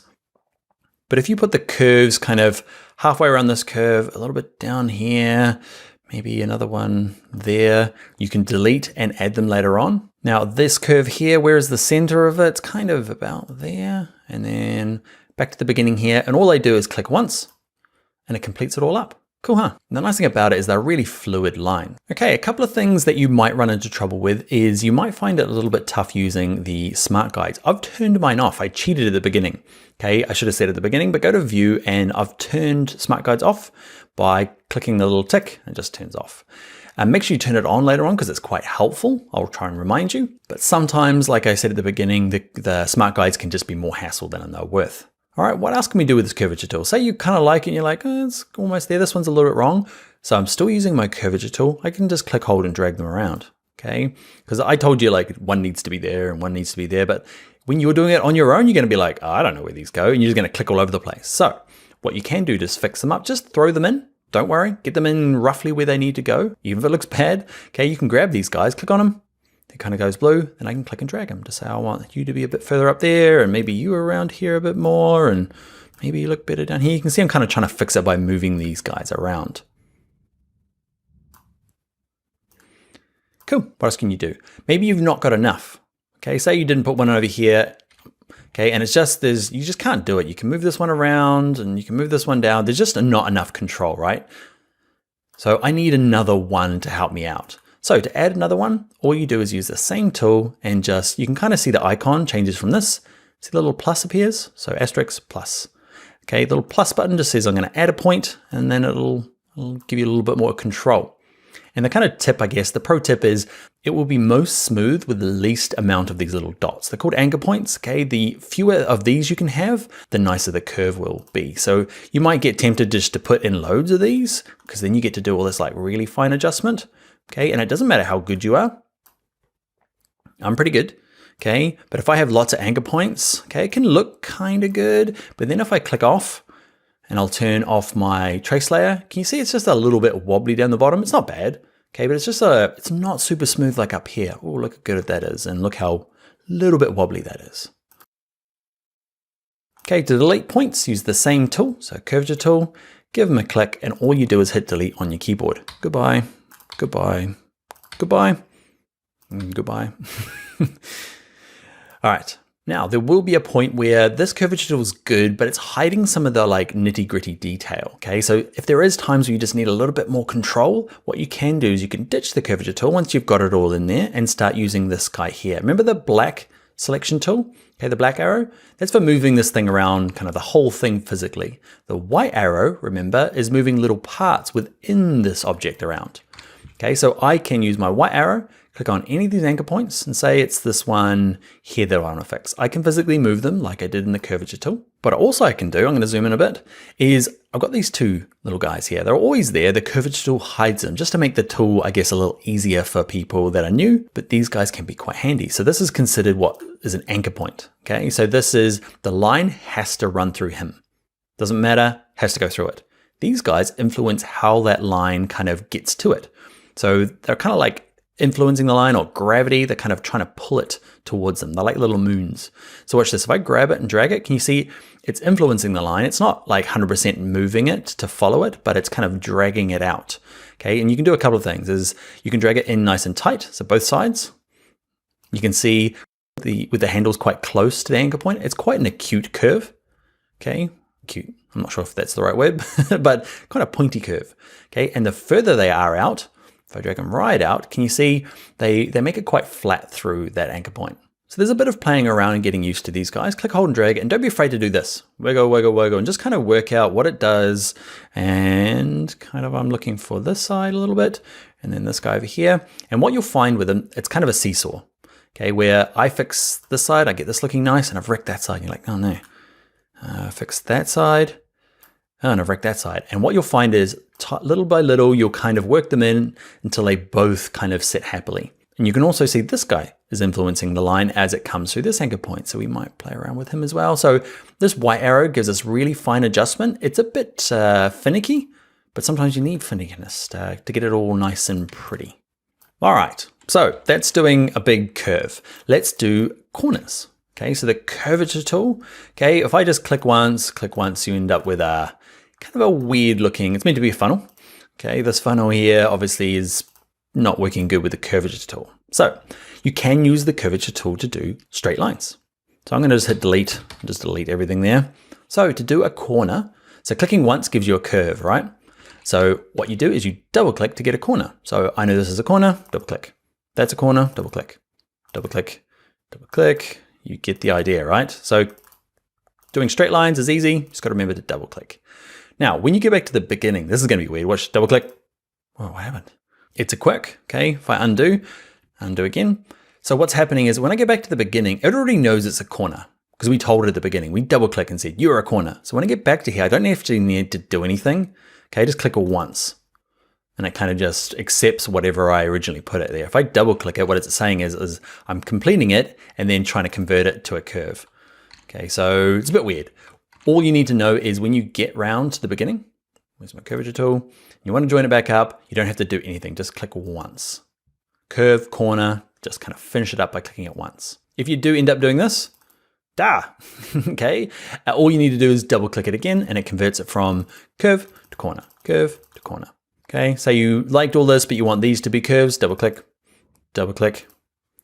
and we have kind of a weird funnel. So let's do this example now. This is a bit of both curves and corners. So what you've got to do is, what I find the easiest for new students is before you click is to ask yourself, is this a corner or a curve? Okay, this is a corner, clearly. Okay, some sort of sharp corner. So, and remember corners are double clicks. Okay, sharp edges. Remember clicking once gives you lovely curves and double clicking gives you a corner. So that's what we're gonna do. This one here, double click. Now this big arc along here, where is about halfway? I feel like that's about halfway. Click once for a curve. This is a corner or a curve. It's a curve, so just click once. Over here, corner or curve, it's a curve. It's a curve. Back to here, remember it doesn't matter what you decide. You've already called this a corner, so I just click it once. If you accidentally get it like this, what do? Double click it again, and it goes back to being a corner. Again, if we haven't got it quite right, we can just drag these around. We can add new points by just clicking anywhere, and we can delete them just by hitting the delete key on our keyboard. Same again here. I could copy, paste it, reflect it, but that's not what we're doing. We're learning the curvature tool. So this curve here, I'm gonna click once because it's a curve, right? Is this a curve? Yeah, it's a curve. Yeah, it's a curve. I'm guessing because I'm like, where do these curves go? I can adjust it later on, don't worry. This one here, is it a corner or a curve? It's a corner. So what was it? Double click. Down here, curve. Back to the beginning, just click it once. It's a bit ugly, but we can fix it. Drag it around, add, remove. And if I want to kind of finesse it a bit more, remember the white arrow, click on this fella, move them around, start adjusting the handles, okay, and get a bit more finer control. All right, let's look at this fella here. Pretty easy, except I wanted to have something like this because I wanted to show you a straight line that goes into a curve. That's the kind of last thing we need to acknowledge or work out how to do. So let's do the circle at the beginning. So curvature tool, and just so you know, or just so you remember, it's one in every kind of corner, north, south, east, west. even though I got that pretty off, it's still a pretty good circle. Now I want to draw this bottom part, and this is going to lead me to one issue you're going to run into, is I want to start this line here. So I'm going to click there, and then I'm going to double click there, and it didn't connect up. Why? I'm going to undo and undo. It's because when in my head, I'm like, yeah, I want to start a line there and draw it down. But what the computer's seeing is, can you see the little plus button? Add an anchor point there. And then down here it says, well, that's, you're nowhere near that line, so you probably want to start another line, and you kind of go off. So you need to kind of acknowledge, or at least tell Illustrator that we don't want to work with this. And the easiest way is, with it selected, it's currently selected. If it's not, click it with the black arrow and just go up to Object and lock it. Can you see this one that says Object Lock Selection? And it just temporarily locks it. Okay, I can't drag it or move it. It's the same as we did earlier on. Remember our layers panel? We put things on its own layer and then locked it.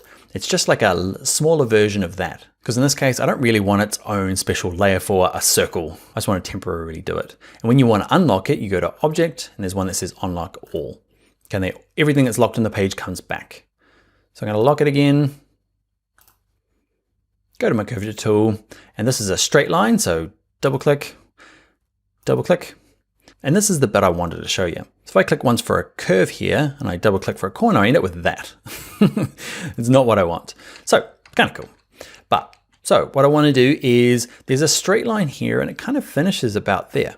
Okay, then the curve starts. So I want this to be straight. Okay, so we double click, then it's a curve, click once, double click for a straight line, double click for a straight line. And that's how you get those kind of, there's a long part with a curve. It needs to have a little bit of a few extra anchor points that maybe you thought. Okay, so these two lines are double clicks. So there's a straight line, and then there's this guy in the middle for a curve. Double click, click once, double click, click once, and oh, I'll have to, don't click once, it's a corner. Okay, and up here, I'm gonna double click because I want it to be a straight line. It wasn't a straight line. How do I go back and fix it? So with the same tool, just double click them.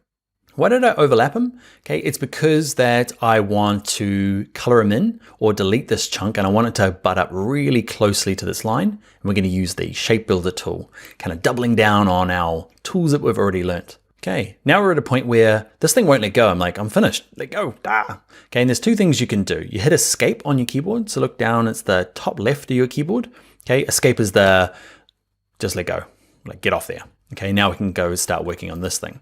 Or what you could do is you could just say, I'm gonna go back to there, join it up, and then it lets go because it's completed the whole path. And it doesn't really matter because we're gonna delete all of that stuff with the shape builder tool anyway. So next thing we're gonna do, it's already selected, Object, Lock Selection, and we're gonna work on this part.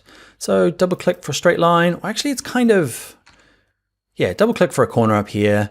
I'm gonna click once for a curve, double click to get the straight lines, little curve, click once, double click, and then I'm gonna kind of overlap this thing. Now, this is probably not the best example because you're like, man, it's so symmetrical. Why isn't he using like the rounded corners thing? And I probably would. But again, we're practicing the curvature tool so you can do lots of things with it. So I'm just gonna delete it, and this is what I would be doing. I'd grab the rectangle tool, just drag it out, and then I'd grab my black arrow, actually the white arrow, remember, click this guy, hold shift, grab the second guy, and just drag him in. But that's cheating. It's the right way, but it's cheating. Now what I want to do is I want to select it all and use the shape builder tool to delete the chunks I don't need, like this bit and that bit that overlaps, but I can't select this. Why not? You remember. Okay, we need to go to unlock all. Okay, so that's why that lock is quite cool. It's temporary. You don't have to go and bother making layers. It's just quick and easy. We've unlocked them. We've selected them all with our black arrow. Now we're going to go to our shape builder tool, my favorite tool, and we're going to delete stuff. So what do? We hold down the Option key on a Mac, Alt key on a PC. I'll say get rid of that line. Let's get rid of that line. And life is good, my friends. All right, so what do we do now? There's these two guys at the bottom here, and this is your homework. Okay, there are a range of straights and corners. Okay, there's going to be bits that you'll need to lock and join up. The only thing you're not allowed to do is you're not allowed to use shapes. You're not allowed to use ellipses and rectangles just because we're practicing the tool. And what I'd like you to do is I'd like you to draw these and color them. I'd like you to color all of these people. Okay, and these guys are going to be super easy to color. There's going to be probably some arranging to do to practice. This one here is going to need your special trick where we fill, because these are actually separate shapes, watch. Can you see there's no joiner here? So what we need to do is select them all and use the shape builder tool that we used in a previous tutorial to color them. Okay, so fill, color, just in case you forgot. Cool, so draw these guys, color them in, and I'd love to see them. Remember on Twitter, we are Dan Loves Adobe, and also make sure you tag Tuts Plus Design. And on Instagram, I am Bring Your Own Laptop. Love to see your drawing. I'll like mark your homework. Make sure you've colored them as well. And if it goes horribly wrong, you can mention that in your post as well, and I'll jump in and give you a hand. Right, my friends, that is the curvature tool. In the next video, we're gonna look at his best friend, the pen tool. I'll see you there after your homework. Welcome back, everyone. This video is all about the pen tool. We're gonna draw these icons. You might be thinking, hey, these are the same icons from the curvature tool. They are. We're gonna compare the curvature tool with the pen tool because really, as an Illustrator user, you're probably gonna need both. So let's jump in now and figure out the pros and cons for the pen tool. All right, to get started, we're gonna redraw the same things just to kind of see clearly the differences between the curvature tool and the pen tool. Save some time. If you've got a file open in your exercise files, there's one called pentool.ai. I've just kind of imported that graphic already for us, ready to go.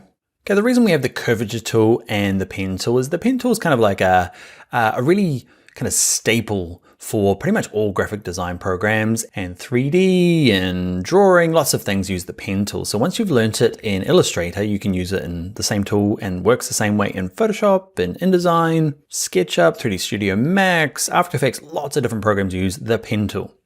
The curvature tool is new and just a bit easier, but really you need to know both the slightly harder version or more controlled version of the pen tool and the curvature tool, which is just a bit easier. So we're going to use the pen tool. The first thing to note is if you've got caps lock on your keyboard, okay, so look down your keyboard, you can turn caps lock to make your type uppercase and lowercase. By clicking it on and off, it changes it from this pen tool to the crosshairs. I only show you that because you might have it on and you'll be like, wow, freaking out. Why does mine not look like Dan's? So just tap it on and off. You can decide. It doesn't change it at all. It's just a different way of working. We're going to stay with a little fountain pen looking thing. Okay, and we'll start with the funnel here because it's kind of the opposite of the curvature tool. The pen tool draws by default straight lines. So if I clicked once, remember with the curvature tool, it gave us a curve. If I click once with the pen tool, once, it just gives us corners. So corners are awesome with the pen tool. Just keep clicking and come back to the beginning, click once. Let's remove the fill. So I have a fill of none and a stroke of black. Let's get back to this guy. So how do we do curves then? Okay, so it's slightly different. Let's pick a curve. Let's pick, say, this curve here. Yep. And you click, hold your mouse down and drag. And then you get this random thing. We've seen it before, right? We saw it with the curvature tool. It gives us the fine adjustment. And I guess that's why the pen tool is the way it is. It gives us fine adjustment straight out of the bat, where the curvature tool does a bit of thinking for us. So what we do is click it, and where do we drag it? You drag it whichever way you want the line to keep drawing. So I'm gonna keep drawing down this way. So I'm gonna drag it down here. And how far do I draw it? This comes with experience, so it's kind of hard to kind of guess this first one. So we're just gonna drag it out this far. Okay, and nothing really happens, right? You're like, And it's not until you let go and you kind of move the mouse out and you're like, okay, that's what it's doing. Remember that anchor point, and these are the handles that kind of influence that line. Now, same point before, like kind of halfway through a curve, kind of breaking this into two because I can try and do it with one, but there's just not enough control with just one anchor point. Kind of works. So what I'm gonna do is I'm gonna do one there, maybe one there, and one over here. So clicking, dragging, okay, and then you want to try and see, I can get real fine control by just kind of dragging it around. So give it a wiggle because, sometimes this way, sometimes that way. It's a little hard to, I guess, get your head around when you're first using it. So don't be afraid just to move this in and out, up and down and around to see if we can get the curve. Awesome. Okay, where's my other curve going to be? Remember, we can adjust it afterwards by using the white arrow. So don't get too worried about your first go at it. Click. Okay. And clicking once, like I did there, it's going to give me a corner. So that's not what I want, right? So I'm going to undo. Remember, clicking, holding, and dragging, following the line around. Cool. You're going to get to a point here where you're like, actually, I just want to click once because that curve is good. But we really want a corner, right? Because if I do this and then try and do this, we get this sharp corner. So I get to here, click and drag out, and you can see it's destroying the line. You're like, oh man, I really wanted it to, was looking good. Don't worry. We put in these first anchor points and handles only so that we can adjust them afterwards. So I'm going to drag it like this way, drag it up this way, drag it up this way. I'm gonna get back to the beginning. What we need to do to finish this thing is we don't just click once like we did the curvature tool. We decide, is it a corner? Okay, if we want it to be a corner, we click once. It gives it kind of a sharp end to it. But if you want it to be a curve, you click, hold, and drag it. You can kind of see I dragged it out and you get this kind of little handle popping out. It's a little bit strange, takes a little bit of practice. Now, mine looks okay. Okay, yours might look really bad. That's totally okay. What we can do is we can look to fix it. So let's grab the direct selection tool. Remember the Y arrow allows us to do some fine detail adjustments. This is the biggest, ugliest thing. Now, there's this curve here, like it did with the curvature tool. These are these two handles kind of affecting this line. This one's kind of okay. It's this massive guy out here. He's kind of doing battle with this poor little guy. Okay, so we're going to say you be a bit smaller and be less influential on that line. And I'm happy with that. I'm happy enough with this. There we go. Okay, so you can do this fine kind of seesaw adjustment. You can move them around just like we did with the curvature tool. All right, there we go. Now I'm really messing around with it. It's looking pretty good. So a couple of things with the pen tool. Often it can be easier to turn off view. Smart guides, mine are turned off.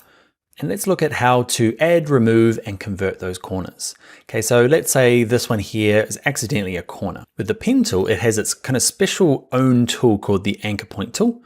Okay, this will convert anchor points. Okay, so you click and hold down the pen tool and this guy here.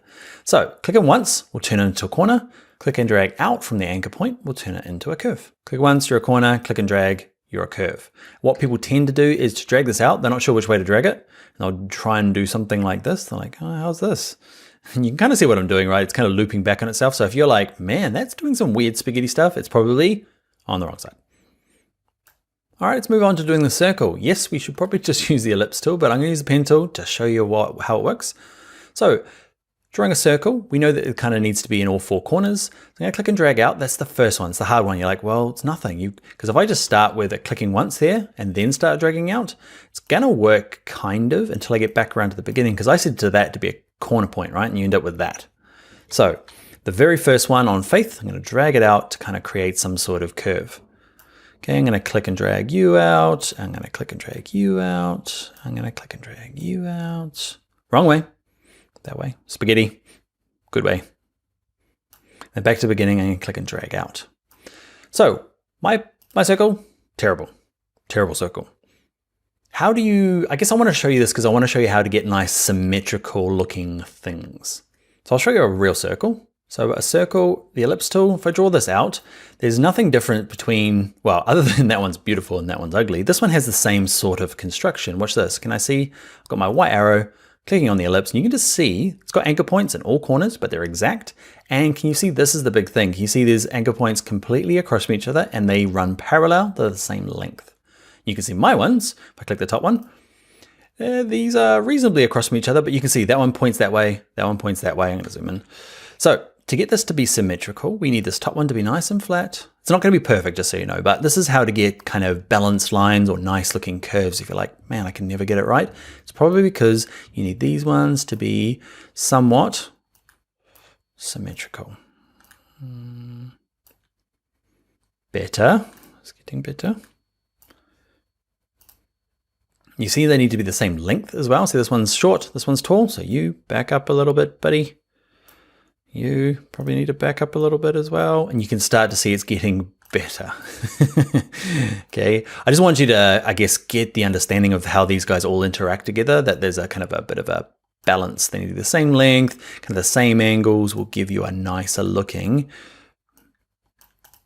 It's better, right? Better. All right, let's go and look at doing, we've done the funnel. Let's look at doing our last one together, which is this guy. Mixture of both. So pen tool. What am I doing? It's a corner, so I click once. Big curve, click and drag. Right here somewhere, click and drag. Click and drag, oh man, but don't worry. I need a corner there, but I need to back him up. Okay, but I can do that once I'm finished. Click and drag, back to the beginning, click once.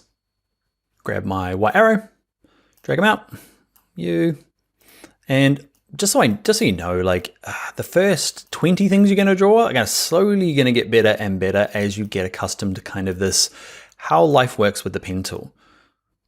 And if you are somebody who like dabbles and does the pen tool like once every 6 months, you're probably not gonna get like hugely experienced with it. It's when you I don't know, I've had jobs where I've had to redraw people's faces with lines, and you just become, a job like that gives you loads of experience with the pen tool and its quirks, and you start getting good at it. Like most things, it's all about just kind of getting in and using it for quite a bit. All right, the next thing we'll look at is grab the pen tool, and if we wanna add, say we need some more control. So this one here, you see that icon changes from the asterisk to the little plus. I'll add another one. If you want to get rid of one, all you need to do, you don't need to do anything, just hover above it. Can you see this anchor point here? Goes from over here, it's going to add, see the little plus, but here it's going to say minus. Just click on it. I'm going to add it back in, grab my white arrow, drag them back over here. And that, my friends, is the pen tool. All right, is there any other tips I want to give you? One more. If you click once and you start dragging, you're like, actually I've messed this up. And you're like, let go, stop doing it. Okay, you can just hit the escape key on a keyboard, just kind of disconnects it. And you can either go edit, undo, or just hit the delete key twice, once, twice, kind of start again. Remember, caps lock changes it from this crosshairs, and it doesn't matter, works the same way, just I guess a little bit more precise with the crosshairs. I don't know why, I just got used to using it with the little fountain pen, so I use it by just tapping the caps lock. And one more tip is if you do kind of somehow magically let go of this thing, you're like, oh no, I've got a line, I want to continue it because I've maybe done some beautiful work, I don't want to have to restart. What you can do is, can you see the icon? It wants to, with a little asterisk, means I'm going to start a new line. But watch this. When it goes to the little forward slash, that means I'm going to, hey, connect to where I was. So now, kind of connecting up to where I was before. So starting a line again, just got to give it a click.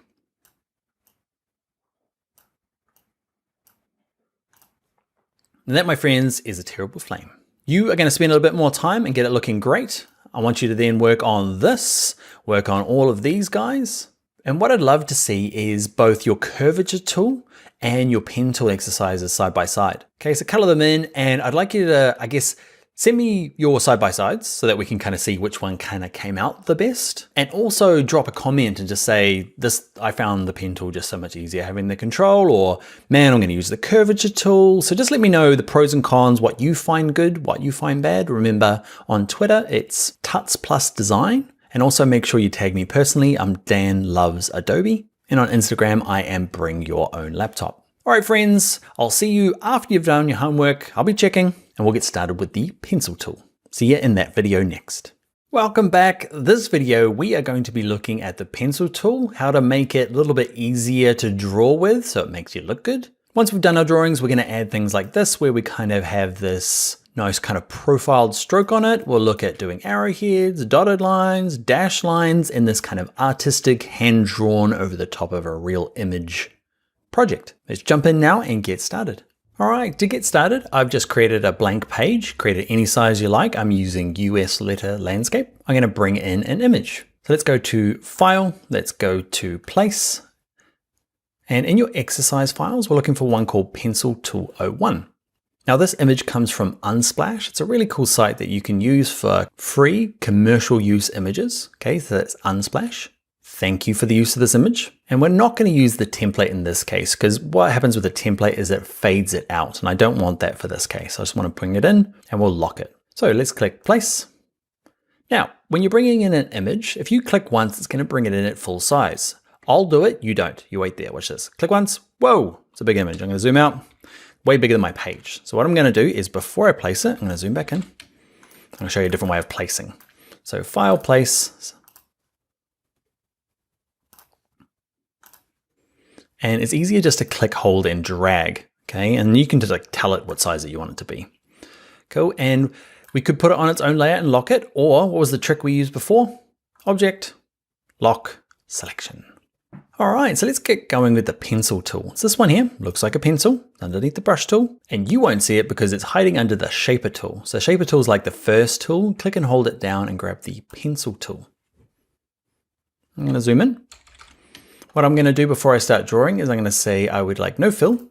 Okay, so red line, and the stroke I'm gonna use is white. Now, by default, the pencil tool's a little weird. First thing is that I'm gonna draw those wings that you saw at the beginning. So if I draw my like little wings, okay, and I draw my other little wing, and I draw my other little wing, can you see there, it like deleted the first one to replace the second one. That's just one of the defaults. It means if you draw kind of a line close to the one you drew before, it tries to redraw it. I have never found that useful. Now it's joined them all up. It's a little weird. So to turn that setting off, I'm going to delete all that, is double click the tool. Double clicking the tool opens up the settings for it. And in this case, I want to say this one, keep selected. I always turn it off and I never turn it back on. You might find a good use for it, but I don't. Now when I draw stuff, okay, it is not going to keep it selected, which means it's not going to try and redraw it. Now, the other trouble is that my drawing looks terrible. Okay, so if you're not using, say, a Wacom stylus, even if you are, okay, I'm just using my regular mouse. What you can do just to make yourself look a bit better, same options, double click the pencil tool and see what says fidelity. You can crank up the smoothing. So down really low means it's going to follow your mouse perfectly. That's not what I want. I want it to kind of not be perfectly smooth, maybe just about there. Make me look better, Illustrator. So I'm going to draw this and you can see, oh, look how good those lines are. So much nicer. I want a different kind of one. And I want this kind of like wing thing going on.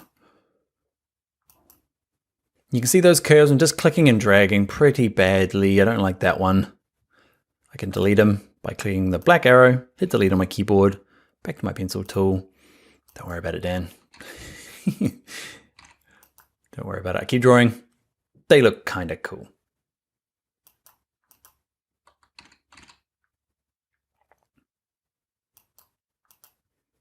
Anyway, kind of a wing. Stop drawing. All right, let's look at strokes in a little bit more detail. I promised earlier on we would.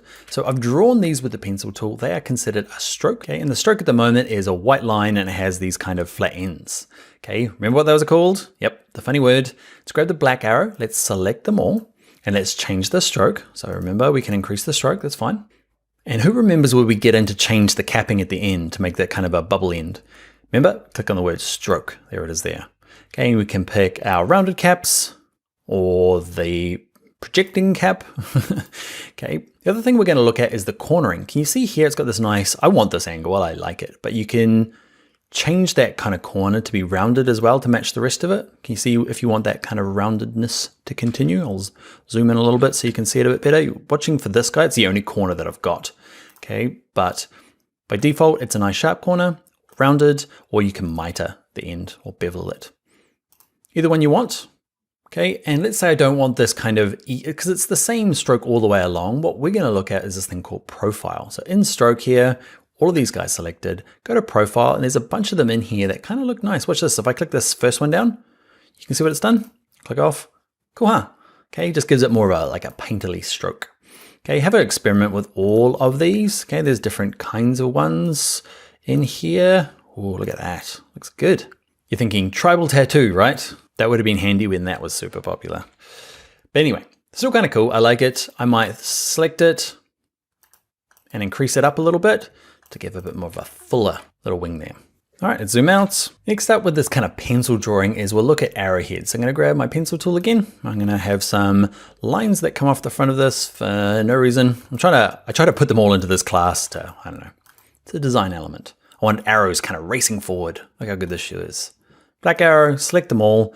And in the stroke here, you probably saw it before, there's one called arrowheads. So I'm gonna zoom in a little bit on my arrows. Okay, click on stroke, because the arrowheads will depend on which end you stick it, depending on which way you drew it. So if I do this end, can you see it's the wrong side? So I'm gonna go back to none at the top. And the second option, I'm gonna pick one of the arrowheads. And luckily there's all sorts of different kinds of arrows, depending on what you consider an arrow, what you want to do as an arrow. There's lots, look at it all. Perfect. Okay, what you might find though is some of these arrows, if I click on this arrow and say you want to thicken up the line, the arrowheads get unproportionately bigger. You see the line just come up a couple of steps, but these arrowheads get huge. So nicely in the new version of Illustrator, they've changed. Can you see the scale of these two arrowheads? Okay, so I can lower this down. Okay, let's say I want it to be maybe 50% of what it was. I find getting closer to a, I don't know, it feels more like a proper ratio to me. Let's zoom out. So arrowheads, the profile, we've got our pencil tool doing nice smooth stuff. Let's look at dashed lines. So I'm going to draw another line around the edge here. Look like it's been cut out. Oh, that didn't go well. Also didn't go well. I'm gonna leave it there. Okay, so here's my lovely line that I wanna make dashed. So I'm gonna grab my black arrow, give them a select, and I'm gonna say dot, and there it is there, dashed. So dashed is easy. A couple of things you might wanna play around with is the weight and the capping. Okay, butt caps are just a really solid end, okay, more kind of like traditional dotted lines, or the rounded ones, yeah, nice round ends. I'm gonna use the butt cap, and I'm gonna look down here. So if I just put in this measurement here, this 12 points, it's gonna go a 12-point line with a 12-point gap. 12-point line, it just assumes this is what you mean. What you can do is you can say, I want a 12-point line, but a really skinny gap. So I can say I wanna make it 2 points. Okay, and I'm gonna click in here. You can see it's a 12-point line, but with a 2-point gap. So you can decide how you want it to be. You might decide now I want a 5 dash with a really big gap of 20. You can create your own kind of dash lines. All right, let's look at the next one. Let's look at dotted lines. Dash lines, super easy. Dotted lines, for some reason, are super complicated. Well, they're not. You're just gonna have to like bookmark this video and come back to it every time. I only remember it because I have to teach this stuff. So let's grab our pencil tool and let's draw like a flight path. Imagine these shoes are flying around the world doing great Nike stuff. There we go. So I've got this line. It's remembered the last thing I've done. So I'm gonna click on it and go to stroke and say, let's get rid of that dash line. So back to a regular line. So to do a dotted line, you need to turn dash line on. Let's get rid of everything else in here back to kind of default. And the way you do it is really weird.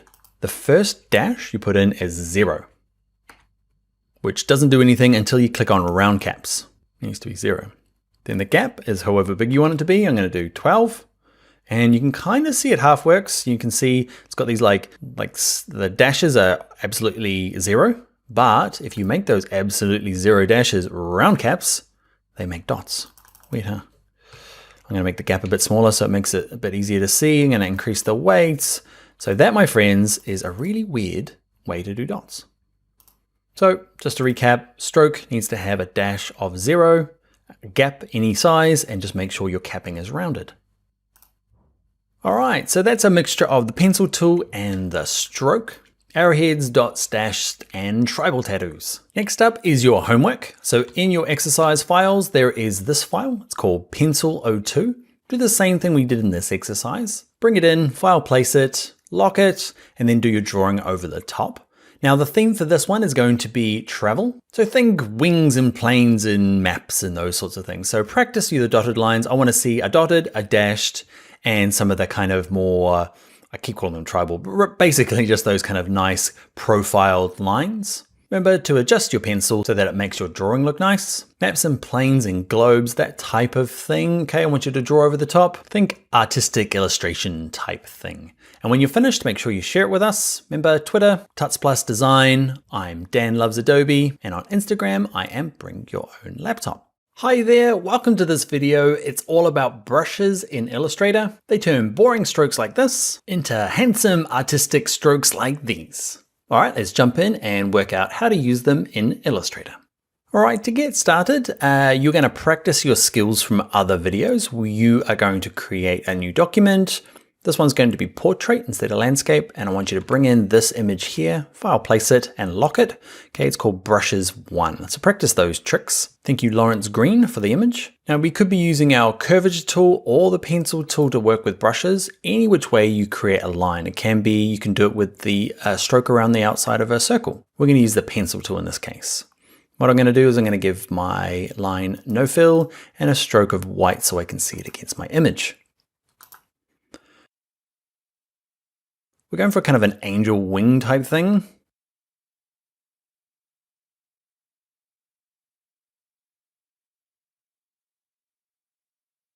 All right, so it's not, it's okay. There we go. So once you've drawn some lines like me, we're gonna find our brushes. So first up, let's select it all with a black arrow. I'm gonna zoom in a little bit for you.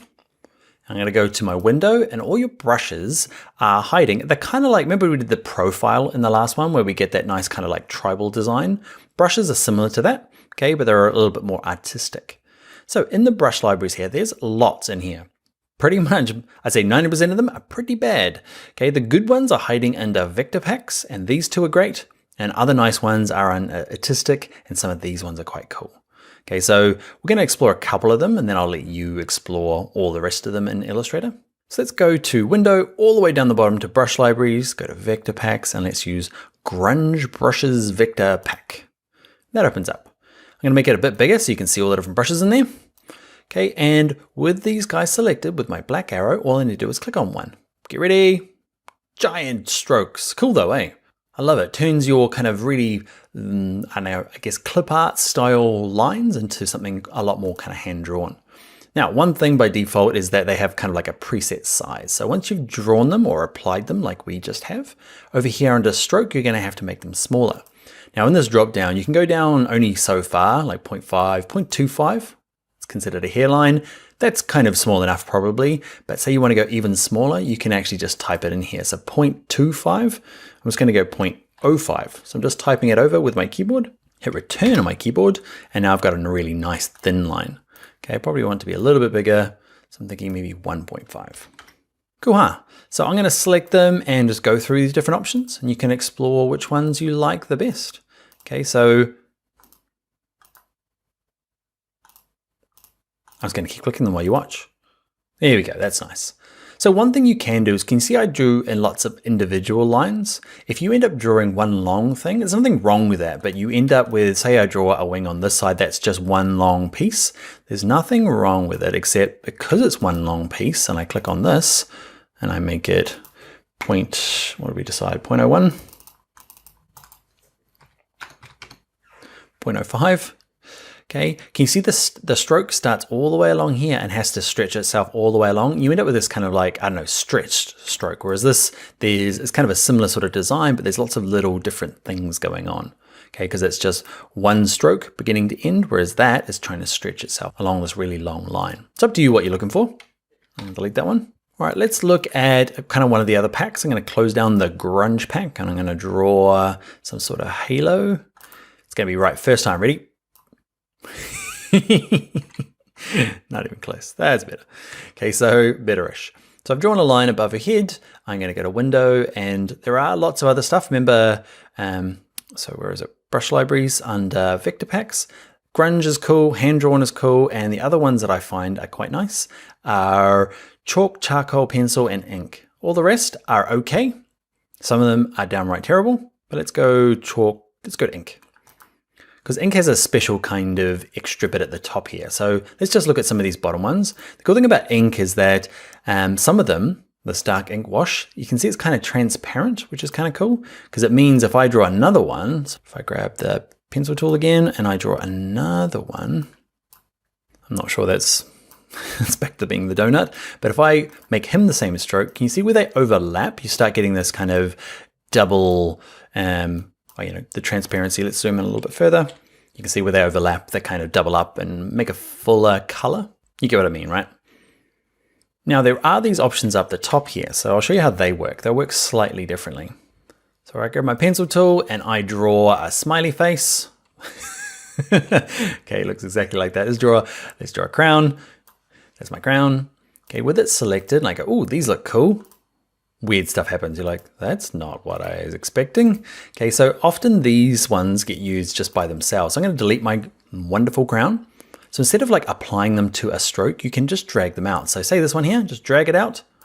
Don't need a stroke, just they're kind of like single use things. Just drag them out and they just kind of splot on. Okay, you can ungroup them. They're in a big group. Say you like all this, but you don't want this guy, you can go Object, Ungroup. You have to ungroup quite a bit. There's like a zillion groups in this thing. So I've ungrouped it. Still grouped, ungroup. See the shortcut there? Mine is Shift Command G on a Mac. Yours will be Shift Control G on a PC. I'm going to keep smashing away at the keyboard because you have to ungroup it so many times. Now they're all ungrouped and I can maybe delete that one and maybe rotate that one to get a different size, copy and paste it. Get what I mean? So these guys just get dragged out. These get applied to strokes. All right, so we've done the angel in this one. I want you, for your homework, to work on brush 02. Okay, so we've worked on brush 01. This is the angelic heavenly version. I want you to work and do something kind of evil with brushes 02. You ready for it? This guy. All All right, I'm sure the editor has cut out a lot of the laughing. I love this guy. I love dogs. I love pugs. This guy's the best in a little jacket. But I want you to, I'm thinking kind of devil horns, pitchfork type thing. The opposite of what we had here. I want you to do it. It's your exercise. You don't have to make him evil. You can make him happy. Now, I don't know if it's just me but yeah. I found this guy. Thank you, Charles, for dressing your pug up and sharing the photo on Unsplash. But this is your class exercise. Practice the drawing tools. I'm gonna have to let him go so I can stop laughing.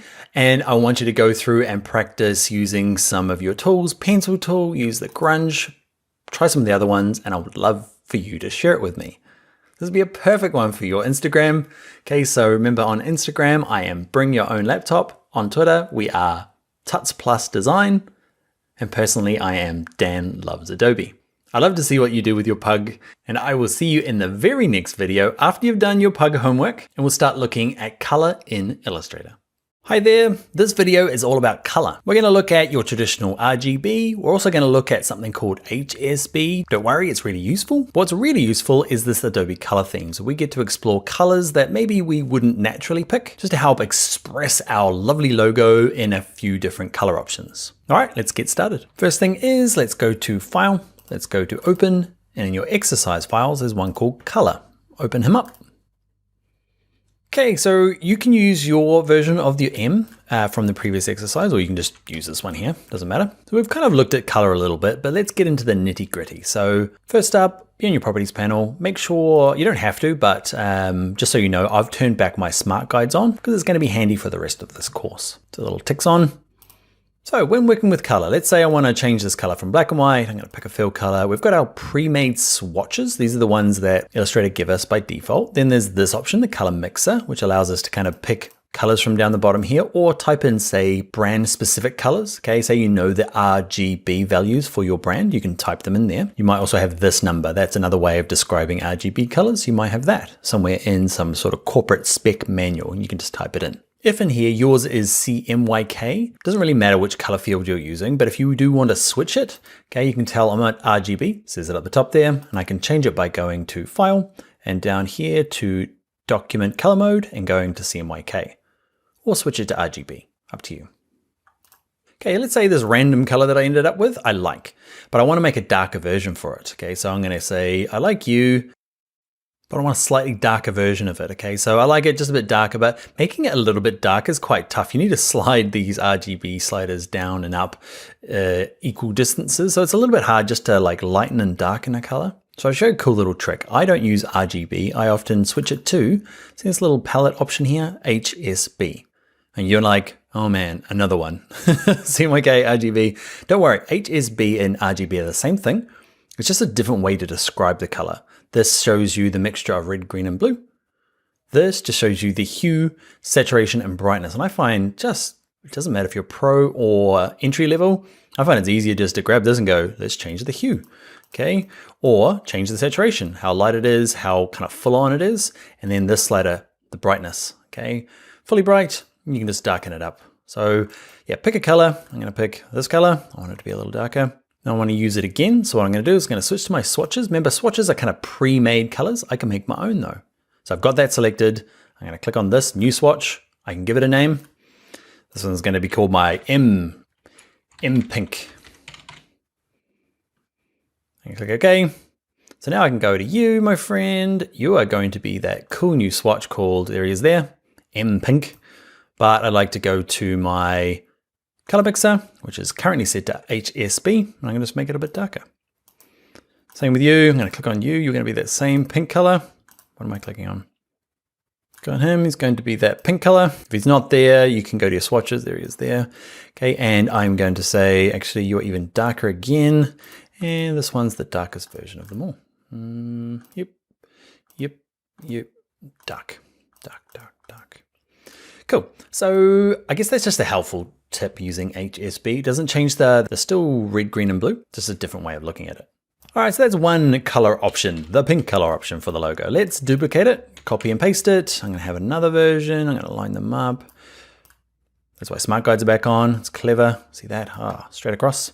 Let's look at, so color, right? I get stuck doing the same colors all the time. Quite like these pinky, peachy, fiery red pinks, and I use kind of a teal green pretty much everything through my documents. So to kind of bust out of the same colors that I use every day, okay, if you go to Window, there's a cool little trick under color themes. So Window, color themes.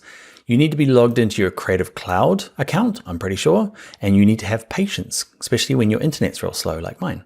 This little thing loads up, and what you want to do is jump straight to Explore. Skip Create, we want to go to Explore. Cool. So in here, I've got the most popular colors that are being used in something called Adobe Color. It's an online web thing where people can upload their colors and vote on them. It's pretty cool. It's pretty color nerdy. But what the result is, I can say, I want to see most popular of all time or this week or all month. And it's just really cool to see nothing other than just cool colors I could use. It's just really handy to bust out of, say, your, I don't know, the same colors you use every week. So I kind of like this one here. So the best way to use it is to click on it and say, add to my swatches. You can close this down or leave it up. But now I can say go to here, go to my little swatches one, pre-made, and there's that little group there. Cool, huh? So I'm gonna say you are gonna be used there. That's gonna be my darkest color. So I'm gonna go to fill, I'm gonna use that. I'm gonna use you there. And you are going to be this color. Is that a good colorway? I don't think so. I think I messed that up somehow. But that's all right. That's why we've got these options and we can play around with them. I'm gonna do another one. So I'm gonna duplicate him. Sneaky trick. Ooh, shows you a sneaky trick. So instead of copying and pasting, I drag with my black arrow. While I'm dragging, hold down the Option key on a Mac, Alt key on a PC, and that will drag out a duplicate. So instead of copying and pasting, just drag it, hold down the Option key, and you get a duplicate. All right. So this guy here, I'm gonna do one more set of colors. I'm gonna speed through it.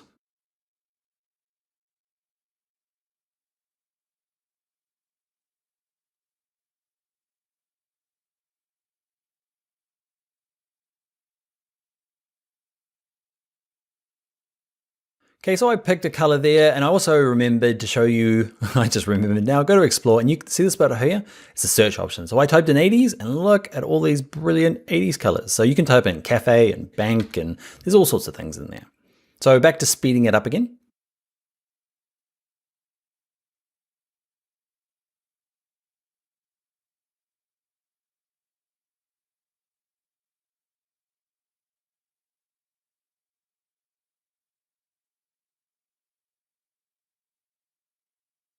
All right, we're back. I picked some colors. Yeah, happy with them. The good thing about it is we can just keep duplicating these things and keep carrying on. I don't know why, I think it feels like it could be kind of cool if we move these down. I'm just using my arrow keys. Maybe grabbing this and just using my arrow keys to tap it to the right. I don't know, is that better? I'm gonna pick one more 80s thing. I'll see you in a sec.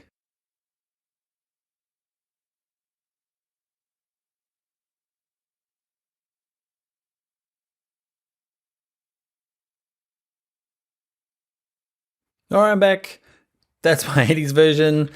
And I guess that is the color basics. Okay, so we worked out to use RGB, switching it to HSB, hue, saturation, and brightness. Then we looked at this cool Adobe color themes. If you really enjoyed this, go check out color.adobe.com. That's kind of like the big web interface version of this. Go to Explore and you can, I guess, see they're quite small in here. You can see them in a nice bigger web version. And what you've got to do now is take the M that you made earlier. Actually, you made a different letter. Remember, it was an E or a J, something easy to draw. Okay, and I want to see your color options. So maybe do 4 or 5 colorways, using your own colors and a mixture of color themes. And I'd love to see your examples. So drop me a note on social media. So I'll see you in the next video. Hi there, in this video, we're gonna take this boring background and add a beautiful gradient to it. Gradients are in right now. You might not be as excited by this particular gradient as I am, but I'll show you how to do your own custom stuff here in Illustrator. All right, let's get started. All right, you can get started with using any shape. We're gonna use though under File Open. I've got a file that we can all practice together with. It's the same one we got started with. It's called Getting Started. Let's click Open. But it doesn't matter which file. We're going to use this square in the background just because. We're going to do type in the next video and this little fox I made with the shape builder tool. But this background here, I want it to be a gradient background. Gradients disappeared for a while and now they're back. They're cool, they're hip, let's do them. So black arrow, got my box selected, and the easiest way to get started is go to fill, and there's kind of a generic gradient here. There he is there. There's a generic black and white, a generic weird yellow orange one, and some sort of ugly blue one. There's this one, there's some terrible ones built into it. But let's just start with black versus white, and we'll change it. To change it, let's click on gradient options, okay, and I'm gonna close that back in. Otherwise, you can go to window, open up gradient from there. Cool, so I'm gonna move them just over here somewhere. So you can change the color and the direction and the type. So the type is linear, left to right, or straight line gradient, or radial, okay, depending on what you wanna do. Let's start with a linear one. Let's change the colors. We just need to double click these two little swatches down the bottom here that look like houses. Double click the white one, and you can pick your swatches or your color. I'm gonna pick color and just kind of randomly pick a color to get started with. It's gonna be green, of course, and double click the last slider to change the end one. Okay, and I'm gonna pick another color. I'm gonna keep clicking colors until I find one that I like. Yeah, that'll do. Okay, you can click it again so it jumps back in. So we've got two colors. We've got a linear. Let's change the direction. You can be very like analytical and say, I want it to be top and bottom. Is it 90? No, that's diagonally. 180 is gonna flip it across, or top to bottom, it's going to be 90. What I find is, unless you want it those kind of stark degrees, I just use this tool over here. It's this one here, it's the gradient tool. Okay, that little square there above the eyedropper, click on him. And what ends up happening is that's the line from top to bottom. You can click, hold, and drag anywhere you like to get a kind of more of a custom angle. Okay, that's kind of what I want. Who knows what angle that is? I'm just kind of like getting it across there. The other thing to note when you are using this, if I draw a really short one, look, okay, it starts at that green and ends at that dark green in a really short period. So you've got to decide whether you want it. You could start it out here and all the way past, so that absolute kind of dark green and the light green are actually off screen and won't be seen. Okay, or do it really short. Now it's quite similar when we're using a radial gradient. Okay, it kind of sticks itself in the middle there, which is often not what I want. I want to do this kind of more, I'm going to click, that's the center of your gradient or your radial gradient. And I'm going to do something like this. So it's more of a kind of a wafty, I'm going to grab my black arrow, click in the background. Do you get what I mean? It's more of a, it's kind of like a linear gradient, but it's kind of a wafting. All right, with it selected, back to my gradient tool, I'll show you a few other things we can change. You can invert it. Say you want, instead of changing these colors, you can click on this button and you can reverse the gradient. So it's dark in the middle and light around the outside. Now I've just randomly picked colors. I'm not particularly happy with them. So you can go off and just keep picking them. Or remember in the last video, we looked at something called window, and we went to color themes and we could pick different themes from that. Okay, but sometimes it's hard to work out what a good gradient will look like. So there's a cool little site called Gradient. So it's just gradient.com, and the cool thing about it is just somebody's gone through, this company here, Unfold, they've gone through and just picked cool gradients. So on this first page here, I like this one. And the cool thing about it, how to implement it, let's do that. So that's the beginning color, that's the end color. So I click on it, it tells me the color, and it's done in this hexadecimal number, which is a hash and then 6 digits. So they can be numbers or letters. I'm just gonna select it and copy it. So I'm using edit, copy. So I collected that, or you can write it down, jump back into Illustrator. What we can do is double click this first house, and we don't have the RGB, but we have this hexadecimal number. You can type it all in there, even with a hash, hit return, and there's that first blue color. So my second color is quite like this one, but I want exactly this. So I click on it, grab that, copy it, back into Illustrator, double click this, and paste it in, hit return, and I've got those two colors. I don't like radial, I'm gonna go to linear. Then I'm gonna use my gradient tool, drag it out. That's the gradient that I want. Now, some of you are gonna ask how I did that, where I toggle between using Google Chrome and then back to Illustrator. You might know already. If you're on a Mac, it's Command Tab. So hold the Command key down and hit Tab, and it just kind of, you can keep tabbing along to find the application. I find it's just good for copying and pasting, Command Tab, Command Tab. On a PC, it's Alt and Tab. Okay, so hold the Alt key down and hit the Tab key, and it will cycle through the open applications. Sometimes I got to catch myself out doing shortcuts in these beginning courses, but yeah, you're probably going to ask, so there it is. One last thing we're going to do is, let's say we find, I'm going to go to the second page and find one. See this one here? There's a lovely gradient that has 3 colors in it. What do I do if there's 3 colors? So let's get started. First color, double click him, paste him in, return. I'll do the N key, N color. It's probably the same as that last one. Is it? Slightly different. But now I need one in the middle. All you do is, there's this kind of like no man's land between these two swatches. Just click there, okay? And you can add another one. Double click it, jump in here, and grab that middle color. Cool. You can get rid of them, okay? You can click on it and just click, hold, and drag it down to like no man's land, and it just disappears. It's magic. I'm gonna undo, put it back. I love my gradient. Now we've done it to a big rectangle. It doesn't matter what you do it to. You click on this piece, gonna close down color themes, and you can start the same way. I can go back to my black and white, start adding colors, or in this case, because I just did a gradient, I can click on that. It's gonna apply it. I can grab my, oh, awesome. All right, that's it for gradients in Adobe Illustrator. What we'll do next is we'll start looking at type and fonts. All right, I'll see you in the next video. Hi there, in this video, we are going to look at how to create type boxes, how to work with fonts, and how to download good looking fonts from something called Typekit. Let's jump in and get started. All right, to get started, go to File, go to Open, and in your exercise files, there's one called postcard.ai. Open them up, and this is him. All I've done is put an image in the background that I got from Unsplash. It's from Hector Martinez, very cool image. And what we're gonna do is look at type. So type and text and fonts, all of that stuff. So over here in your toolbar, grab the capital T, the type tool, and there is two kinds of text boxes you can create. If you just click once, it's called a point type box. All it means is that when I type, it just keeps on going forever. Okay, so it's really good for, say you're doing some text for this logo or a heading. Okay, just a nice simple text box, just click once. What I'll do is with it selected, I'm gonna select it white, so you get the idea. Okay, the other kind of text box is, let's grab our black arrow, click in the background, so we've got nothing selected, grab the type tool, and this is better for body copy. It's called an area type box. You click, hold, and drag. And it just means it's got a boundary, okay, so that the line comes along and breaks and comes along the other side. Again, back to the black arrow, means it's all selected, make it white.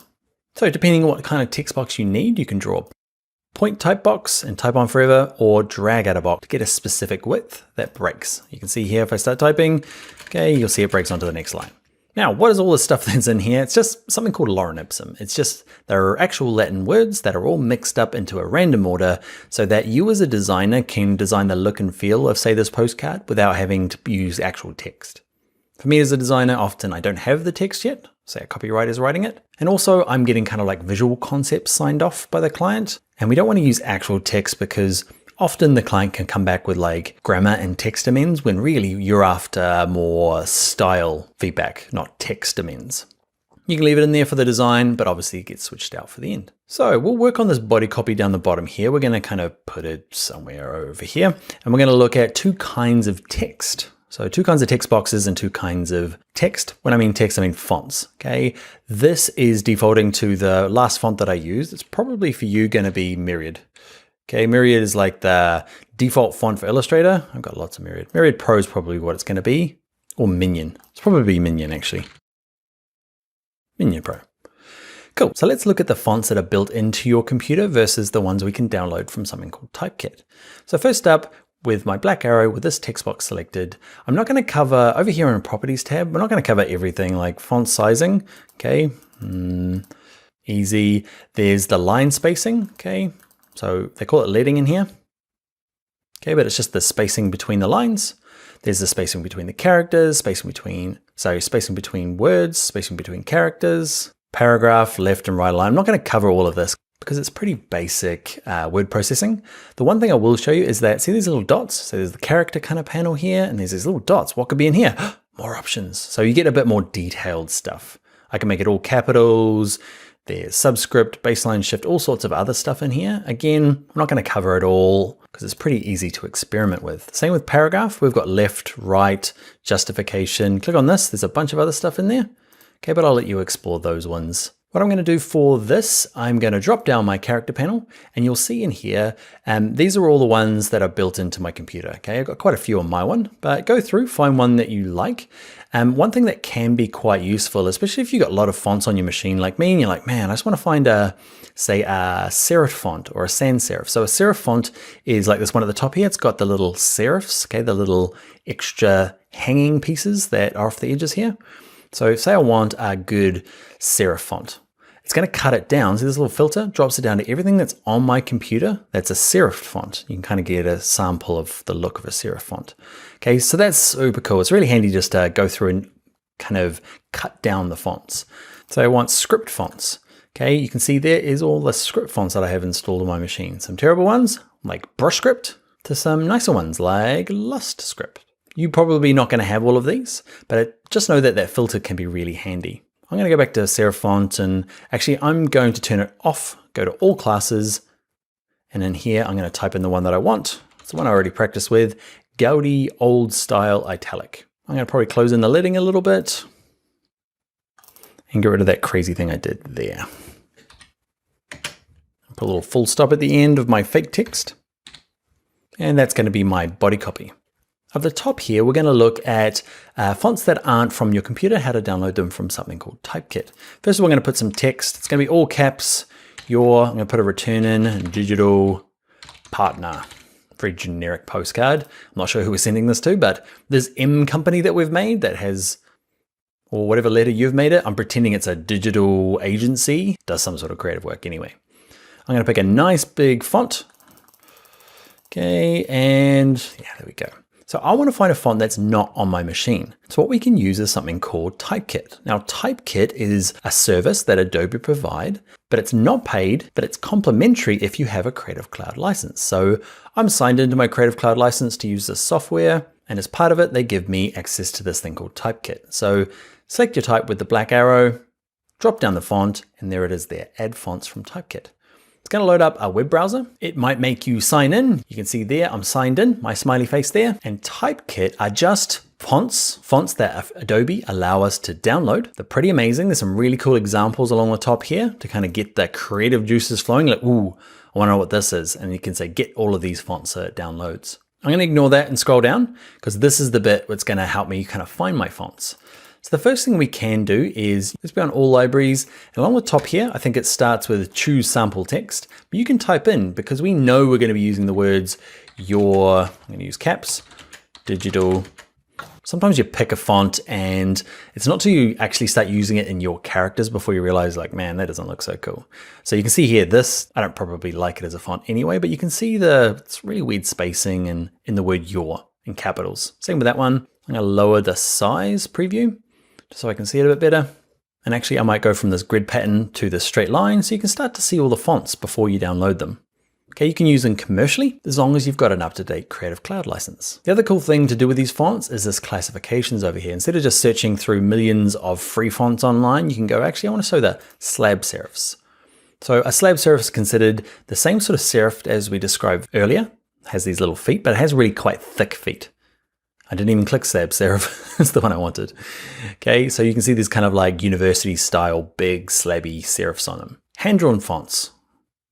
You can choose whether they've considered, say you pick a serif font and you want, actually it's going to be for body copy, so you pick a paragraph recommendation. So it's more of a easygoing font, easy to read. Or a heading font can get a little bit more exciting. Oh, Gastromund. There are lots of other options in here. Let's say that I want a thin font because I just decided I want a really thin font so I can fit lots of kind of title text. You can see, cuts it all down, super useful.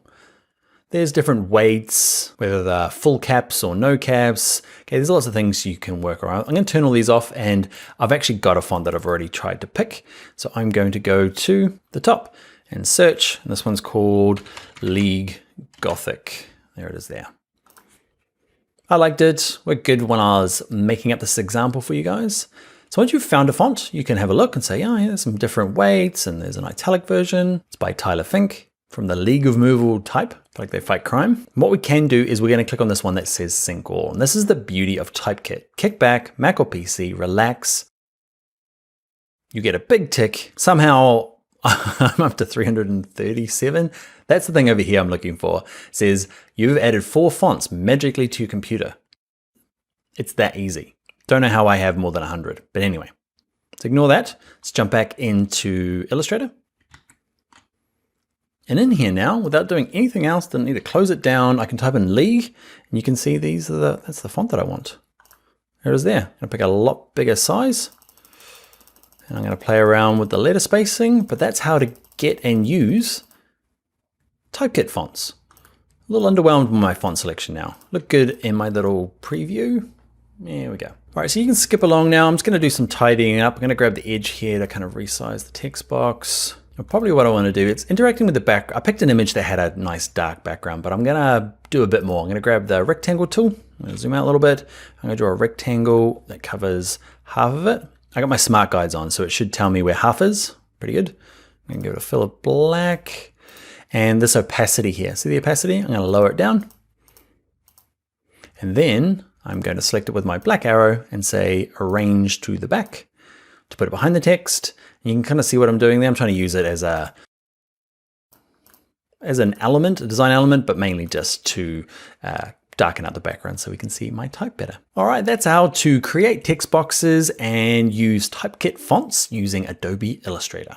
Let's move on to the next video where we start looking at some effects like Liquify and Distort. All right, I'll see you over there. Hello and welcome to this video where we look at all the Liquify tools in Illustrator. We're going to take text and we're going to make it all drippy and droopy. We're going to make it explode, kind of crystallize. We're going to twirl it, more exploding, make it pucker, make it bloat, more wiggling, and then there's only 7 tools, so this guy doesn't do anything. But the rest of them are pretty cool. Let's learn how to do that now in Adobe Illustrator.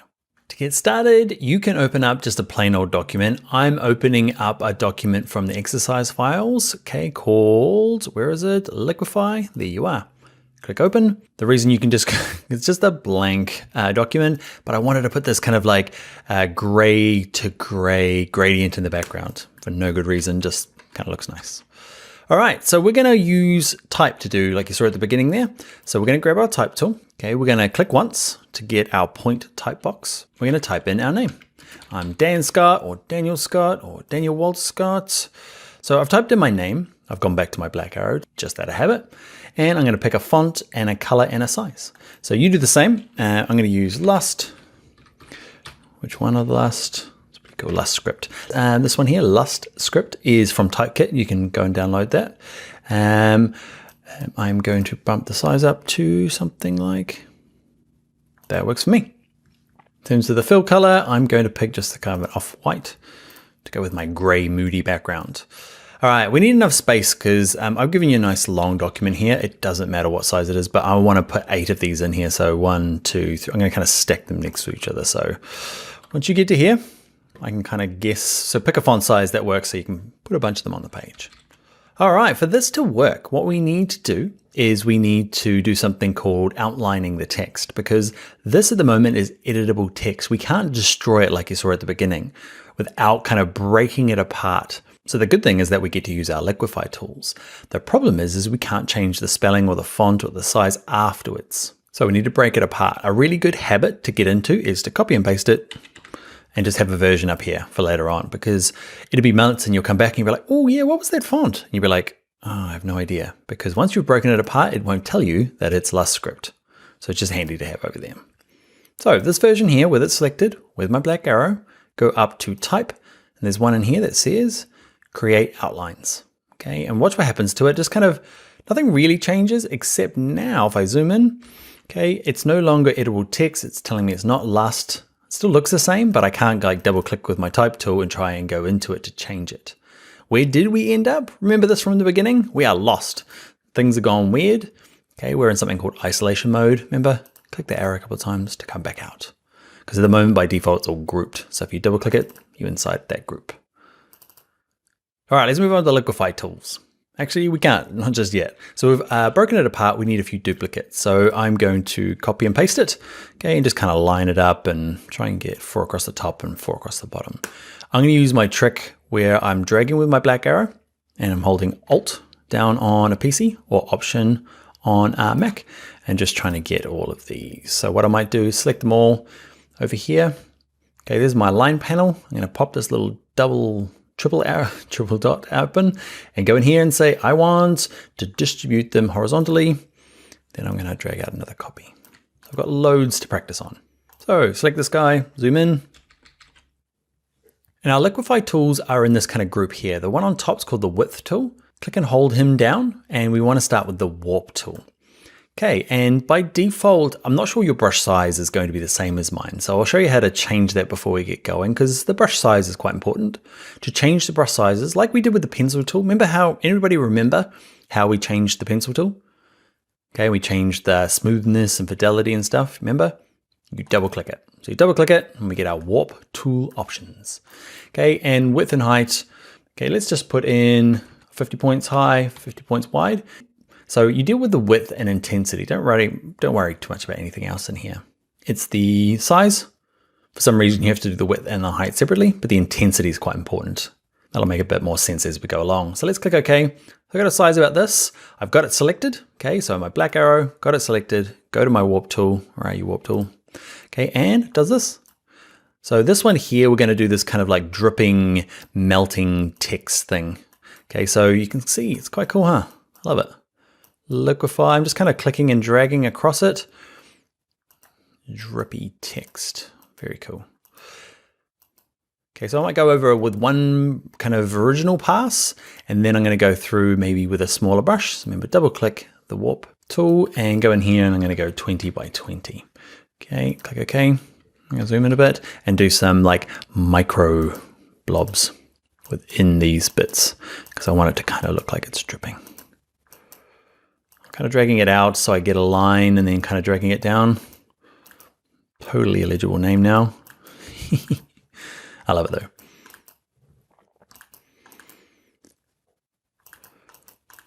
All right, I'm going to leave it there and move on to the next tool. I lie, I'm going to grab the ellipse tool and do like a little drip hanging off the bottom. Maybe a couple of them.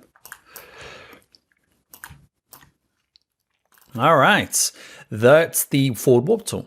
Cool, huh?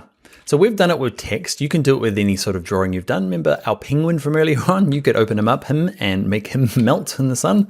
But let's look at some of the other Liquify tools. So I'm gonna have this one selected with my black arrow. Click and hold down, and we're going to work our way through all of them. Let me show you these next two at least, and all the rest you could probably, once you've kind of worked out the basics, you can go and do your own. We'll do them all together, but let's look at the twirl tool. Now the twirl tool, okay, let's double click it, and let's turn our brush size back up to, let's go to, I'm just picking 40. You don't have to pick my sizes. You might have a different size font. Okay, you can adjust this. Intensity though, if I leave it at 50, watch this, it goes and goes quite fast. Okay, so if I like to, you can add your own sound effects in there. So under intensity, I'm going to turn it down to say 20%, just so that when it's twirling, it's not going so fast. Cool. You can kind of see what we're going to do, right? I'm going to grab this kind of thing that's already quite twirled and drag it out like this, and you get this kind of cool twirling thing going on. All right, I'm going to try and get this end down the bottom here. Watch this. So if I click it once and just hold, I get a twirl. But if I click, hold, and drag it, it kind of starts looping back on itself, and you can move it around. I'm just kind of mixing it up to, I don't know. It's getting quite complicated. See all the little blue dots? Those are anchor points, and there's just like, to make that curve work, there are so many needed. So it's stressing my machine out a little bit.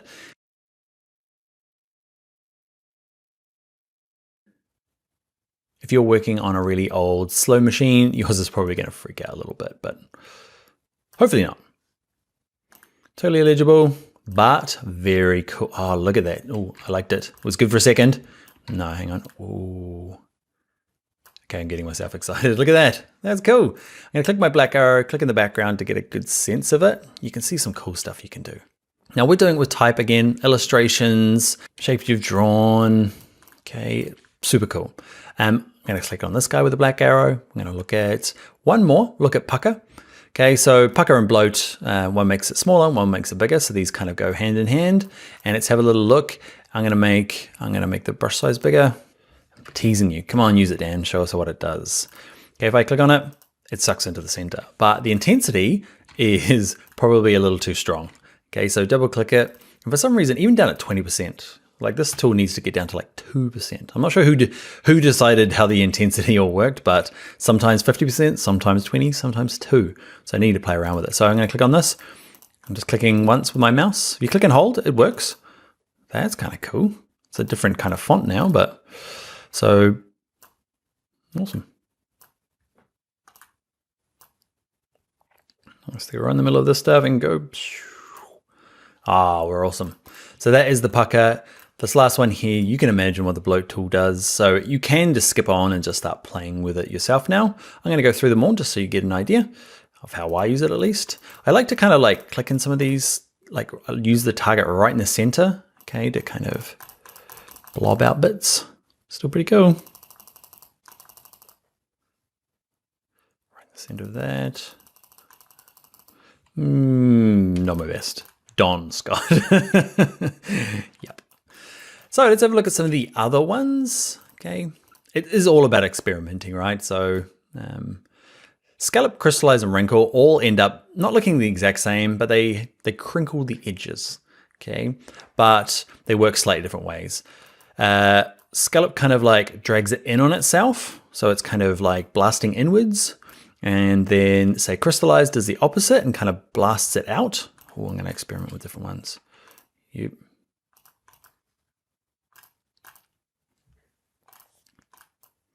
Okay, and actually I've said you had to have it selected. I always assumed you did. Okay, it's actually easier. Okay, learning is, we're all learning. You don't actually have to have it selected, and it's actually a little easier to work with when it's not selected. You don't see all the blue lines everywhere. So crystallize explodes out, scallop goes in on itself, and then wrinkle just kind of like makes the edges wrinkly. It does a bit of both. So you got to kind of give this one a wriggle around. Okay, and I might have to turn the intensity up on this one. You're like, it doesn't do anything, Dan. Okay, intensity at 2, not so good. Let's go up to 20. Okay, and you can see it's wrinkling the edges. So it's going a bit of both, not as sharp. All right, that, my friends, is the Liquify tools. What I would like you to do is I would like to see what you've done with your name. Okay, so I would like you to type out your name, practice with some of these, and yeah, send me a screenshot or save a JPEG and share it with us on social media. So remember, on Twitter, it's tuts+design, or me personally, I'm Dan Loves Adobe, or on Instagram, bring your own laptop. You're sick of that, right? I'll stop saying it. It's the last time I talk about social media. If you haven't done it already, you're not going to do it. All right, Don Scott, we will see you in the very next video where we look at something similar. We're going to bend and warp type rather than this kind of more liquify stuff. I'll show you what I mean in the very next video. I'll see you there. Hi there, and in this video, we're going to take these super straight lines and bend them all sorts of different ways to get effects like this with just one click. We're going to do it with the lines, we'll do it with type, we'll do it with all sorts of shapes. Same lines, one click effects. Beautiful-ish. Some of them are crimes against design. Some of them super smooth, super nice. It's really easy to do. Let's look at how to do it now in Illustrator. All right, to get started from your exercise files, look for a file called Envelope Distort. I'll let you go and open that one. You don't have to. All that I've got in here is I've got a bunch of rectangles. Okay, I've got 1, 2, 3, 4, 5 of them. I've put a tiny gradient in them for no reason. Goes from a lighter green to a slightly darker green. It's hardly noticeable, and I've just stacked them on top of each other. Now, the one thing that we need to do, okay, is that we need to group all of these together. So we're gonna select them all. So black arrow, draw a box around them all, or shift click them all, okay, and then go to object and just make sure they're grouped. Now we're gonna go to our effects panel and we're gonna come down to warp, and there's a bunch to pick from. Just pick the first one, okay, okay, and make sure preview's turned on. Okay, and then you can just slowly work your way through all these different settings. I'll go through them real quick now so you can see what they all do rather than you having to do it. So arc does an arc. Lower arc kind of bulges out the bottom. Same at the top for arc upper. Arch, kind of like a rainbow. Bulge, okay. Shell, I'm not going to read them out. You can see them. Shell upper, I'm going to read them out. Flag, I love. Wave, not so loved. Fish, never find it useful, but really want to. Rise, look at that, some cool stuff, huh? It just means it's just really hard to do some of this stuff with like the pen tool and the curvature tool. It's often just easier to draw some shapes and then bend and twist them. So it's kind of like what we did in the last video where we lose Liquify, but it's, I guess, a bit more consistent. So once you pick one, say I like the flag, and you can see you can do it vertically or horizontally. Okay, and where it says bend, you can drag this left and right, depending on how much bend you want. Okay, then you can play with these two different horizontal and vertical distortions. You get some cool stuff, huh? Look at that. Okay, ooh, look at that, bends around on itself. So pick one, start messing around with these different settings. If you do pick one, and because now if I go through, it's going to remember these settings that I've picked, these kind of strange horizontal, vertical. So sometimes you might have to go back into it and say, actually, put that back to 0. Put that back to 0, just to kind of, guess make it a bit more how it came out of the box. Oh, cool. All right, so I'm going to pick one. I'm going to pick my flag, and I'm going to make sure it's horizontal, and I'm going to play around with that. So it's all kind of like coming out of this point here and flaring out. Ah, cool. Let's click OK. Because I want to show you a couple of things. One is you've done it and you're like, actually, I want to change that now. So I click on it. It's kind of weird, right? Because it's in like the Liquify tool we did earlier. You can't undo that. Like once you've done it and you've saved the document, it's done forever. Whereas this, you can kind of still see my rectangles across there. It's this kind of like active effect. What's cool about that is that you can go and change it. So in my appearance panel over here, you can see warp flag is applied. Click on it and go, actually, clients come back and said, like it. Can we lower it down a bit? And you're like, sure, easy. Can I go and change it? Yep, warp, pick flag, back to my lovely fish. All right, cancel. One of the weird things that's going to happen though is like, say I like this, but I want it kind of flaring off the top of the page here. So I want to rotate it. Look what happens. Click and rotate. I have to use the edge of the box here. Okay, not the edge of this projecting kind of effect, but the kind of original rectangles here. And watch this. If I do it around this way, can you see? It's an effect that's trying to make it go horizontal still. So that's a bit weird. So I'm going to undo till it's back to normal. To get around that, what you need to do is basically the same as what we did earlier with the type. Remember we outlined it, okay? But with an object, it's called expand appearance. So object, expand appearance, and you'll notice that it becomes, you can't see those little stripy lines through the middle now. It's kind of just a full effect. It's committed forever. I can't change it now, which is a drawback. So you might want to copy and paste it before you do this, but I get to rotate it. I'm going to rotate it around. You can squish the ends. Okay, now it's just a regular old shape. I'm going to rotate it back around, something like this. I'm going to have type coming out the side for no good reason, just because I want to show you how to do it with type and the pros and cons for that. So type tool, click on it. We're using, I use my name. I always use my name. You use your name. I'm going to pick a font. I know what I want. I want Museo Slab, like this one. Nice big kind of university slab serif. Make it nice and big.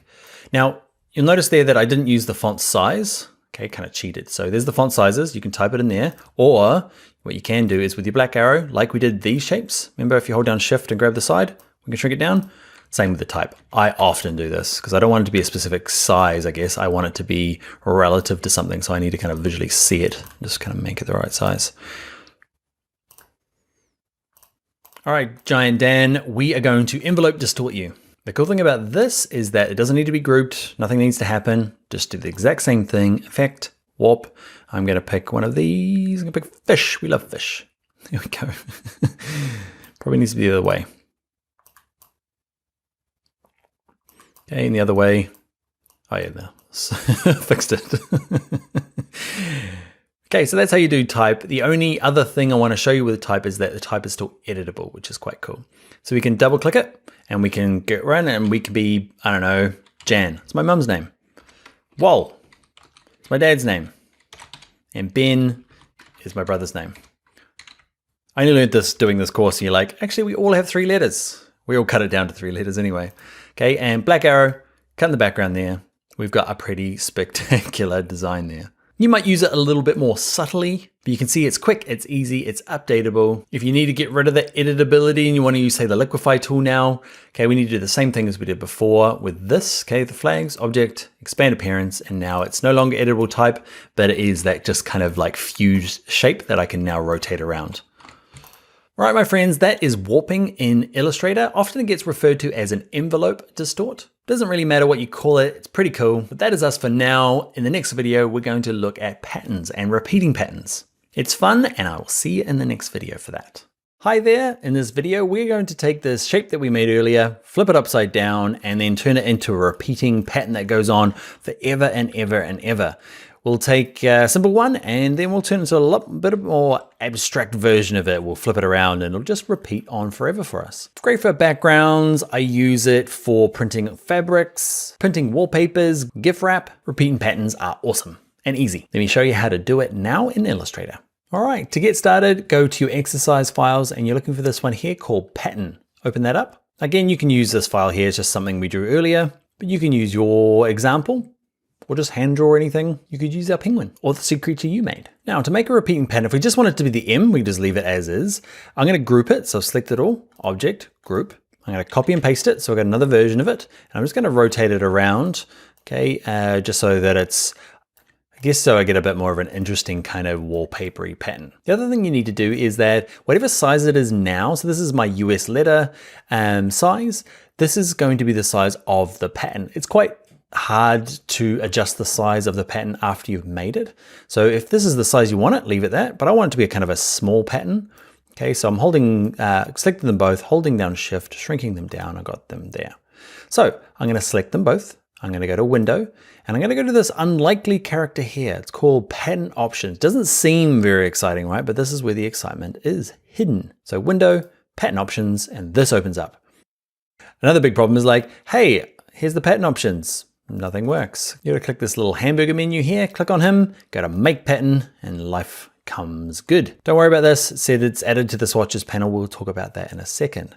Click OK. And that, you can kind of see, I'm gonna zoom in a little bit now, okay, is my pattern. It's already kind of cool. Imagine that in the, say it's our brand for our logo. Imagine this getting turned into wallpaper that is like in the reception lobby boardroom thing. Cool, huh? A couple of things that I like to do is, you've probably got this on, dimmed copies. It dims the ones like, so those are my two originals, and these are the repeats out here. You can't really touch them, and it dims them for some reason. I'll just turn them off, so I want to give it the full look. And show the edge. I don't really need the edge either. I want to see what the pattern looks like. How many copies? So it's going 5 by 5. I want to go up big. What's the biggest you can go? 5 by 7, 9 by 9.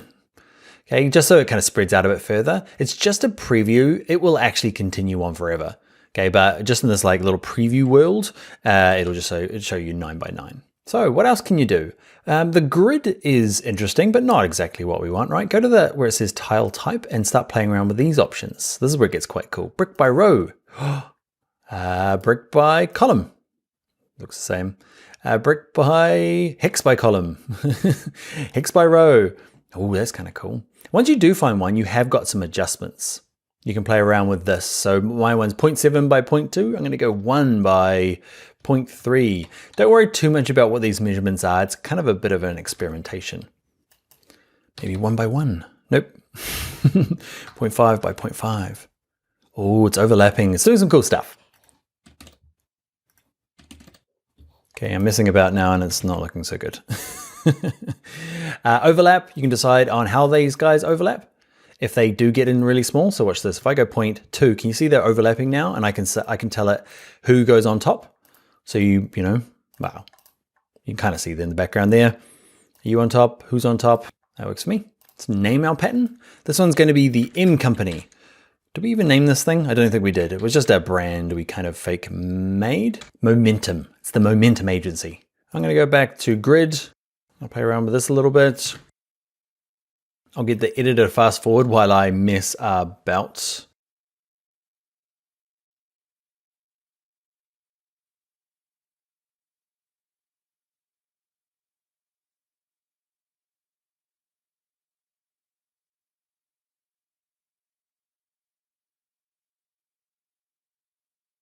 All right, we're back, and you would have noticed I spent ages doing that. That's okay. So what happens now? You're like, okay, I've done it. I like it. What do we do? This is the really weird thing about this tool. You're like, great, where's the button? It's way over here. Can you see in the top left here? Okay, we've seen this before when we used isolation mode, but in this case, they're using this little gray bar, and we want to have this one that says done. We say, I'm done, thanks. And you're like, oh, what happened? Where did it all go? Okay, so what happens is you use these as your like creation tools. You make them and you make your pattern, and that little pop-up window at the beginning says, don't worry, we'll make it and we'll stick it in your swatches panel for you. And that's where we need to go find it. So we don't need these anymore. I'm just gonna put them over here because I don't know, I don't want to delete them for no reason. I'm gonna draw out a rectangle, any sort of size. I'm gonna cover the whole background. Don't worry about the fill color, or maybe give it a stroke, give it no stroke, but the fill color is where we're gonna change it. This thing popped up. You can have it open, it doesn't matter because the same things appear in here when you go to swatches. It's up to you. So I've got my rectangle selected, I've got the fill color clicked, and there he is there. See that teeny tiny little M company? There he is there. There's my fill. Cool, huh? And that is my crazy repeating M pattern. I love it. All right, next thing is let's edit this pattern. Let's first of all change what's in it physically, and then we'll change the size. So if you go to fill, so I've got my, I've got the big rectangle selected. Go to fill, there's this option that says pattern options, or you can go to window and pattern options is down here. Okay, it doesn't matter which way you go. And nothing really happens. Go up to the hamburger menu and say, I would like to edit this pattern. And we go back into that kind of like mysterious world here with the gray bar at the top. But now what it lets us do is let's click on this one that says show tile edge, because that's kind of the boundaries of this repeating tile. So what I can do is I can copy this guy here and paste it. So I've got another guy. You can see what it's doing over on all these different places. And now you can get all kind of like funky with copy, pasting another one. I'm gonna do this more, I guess, trying to go for random. Just kind of moving it around so it fills in some of these gaps, maybe one more. I want to do a small one, but I think I won't. And this is where, because there's lots of overlapping now, say, depends on which color is your primary color, you can start messing around with like who's on top, who's on bottom. Yeah. Makes a bit more sense when you've got them overlapping. Now we've done it with the same repeating pattern. Okay, if you've seen patterns with, I don't know, it's a sea theme and there's a fish and then there's a starfish and there's a bucket and spade. Draw all of these things and then kind of move them around to fit the gap. When you are done, just like we did before, click this random button up here, done. And then what it didn't do before is it didn't just disappear and you have to reapply it because we've already got a big chunk of it applied. It's starting to do some cool, I don't know, Jack and the Beanstalk stuff. I think it's a little bit more abstract now for our, actually what I might do is, actually I'm gonna go and adjust this. You don't want to see me doing it. I'll do it at the end if you want to hang around, but what you do need to see is what happens when you try and resize this box. Watch, when I resize it, okay, you can see it gets smaller, which is kind of weird. Black arrow, grab this rectangle, make it smaller. It resizes with it, which is not quite what I want, or it is like one or the other. Okay, sometimes you do want it, sometimes you don't. Where do you go and change this? Okay, so with it selected, actually don't need it selected, go to window and go to this window that, option that says transform. The transform panel opens. Okay, and in here, there's a little flyout menu. It's really hidden. Like you gotta bookmark this video if you wanna do this, if you're loving this pattern stuff, because like, man, I only remember this because I have to teach it so many times where they hide some of these bits. But you can see here it says transform both. So when I'm resizing something or transforming it, it's going to resize both the object and the pattern.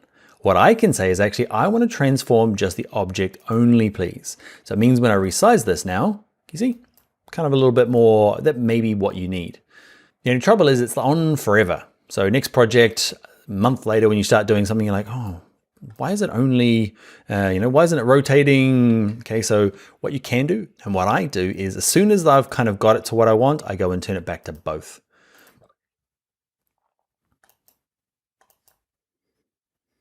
Now I get to resize it and kind of get it to a smaller size, turn it back to object only, and I can resize this up and it will keep repeating forever. Now, a couple of things before I get into playing with my pattern is I am going to, like, say I've got a new document. Okay, I'm just going to use all the defaults, click OK. And you'll notice over here in my, grab a rectangle, fill it, go to here, and you're like, where'd it go? It was there, it's gone. Okay, I've got this tasty treat. It's one of the default ones from Illustrator. Okay, and what you can do to get it from this document to this one, okay, is that in this first document, click the tab, just grab this rectangle. Don't worry too much about it. Just copy it and click in here and watch. Oh, well, let's just paste it. Paste it anywhere. You can even delete it. I don't need it anymore. Okay. but that whole just bringing it in will lump it into the swatches of that document.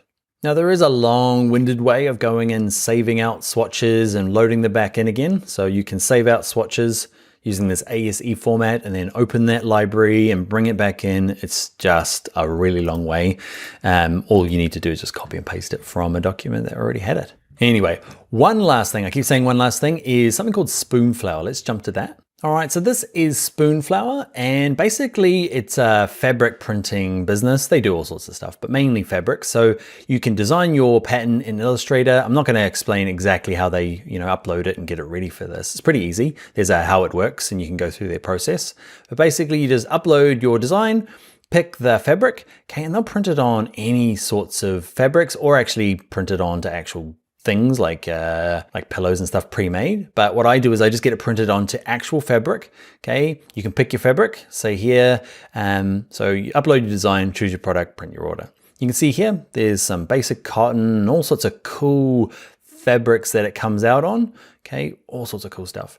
What I did when I originally got started with them is they've got a swatch pick, a sample pack. Okay, so you can get I guess a feel for all of the different fabrics before you order them. Okay, and yeah, you print it, and they print really small runs, which is quite cool. They print by the meter or by the yard. Yeah, and it just turns up and you can start sewing it into things. I mainly get things like wallpapers done for businesses, or wrapping paper for maybe corporate gifts or your own personal gifts. Anyway, that is Spoonflower. And that is going to be us for doing this amazing pattern making. I am now going to close this down and mess about with my pattern to try and make it less like a beanstalk. But if you hit me up on social media with the things you've created, take a little snapshot. I'd love to see what you've done. After you've done that, I will see you in the next video where we vectorize an image. We turn it into like a cool vector hand-drawn illustration with a click of a button. All right, I'll see you over there.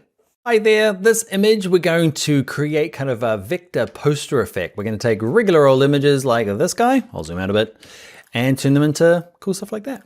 Same with this, took an image, made it kind of like a 3-color screen print style.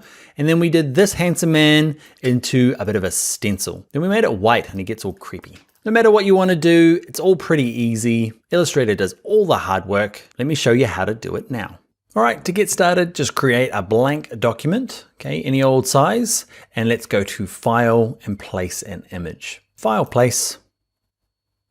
In your exercise files, grab the one called Live Trace, and let's click Place. Now it's probably easiest to click, hold, and drag this out so it fits within your page. Okay, or just resize it if it comes in nice and big. So with it selected with your black arrow, okay, over here in your quick actions, there's this option called Live Trace. Kick back, relax, get ready. Actually, no, click it and pick one of these. Let's click 3 colors. Now kick back and relax. Now it depends on your machine. Mine's pretty good. Hardcore machine in terms of a laptop. It's still going to take quite a while, so I'll get the editor to speed this up. I'll see you in a sec. All right, we're back. That took maybe another 60 seconds or so. It's not very long. If you've got a hand-me-down laptop and your computer starts making funny noises and the fans come on and it starts overheating, just know that's real common. Like, it's quite a stressful thing it has to do. So you might have to just relax and let it do its thing and come back after a cup of tea. But it's pretty cool, huh? It's gone through and turned this into a 3-color document. Let's use colors from the document to make them. Let's look at how to adjust the options. So hopefully you've still got it selected. Over here it says trace image. You can go through the presets. I'm not going to go through them all because it takes a long time. We'll go through 1 or 2 more later in the class. But let's say we like this, but we just want to change it a little bit. See this little option here? It says open the trace panel. Okay, and this big old panel opens up. Actually, yours is probably looking a little bit more like that. So make sure preview's on. And what you can do, you can see here, I can adjust the colors. Okay, I can decide whether it's black and white or grayscale. Along the top here are some other kind of presets you can click on. The trouble with them is that they do take a while once you do click on one of them. So let's go through and pick one of the other presets. Let's go to 6 colors, and then we'll do one more before we go. We'll go fast.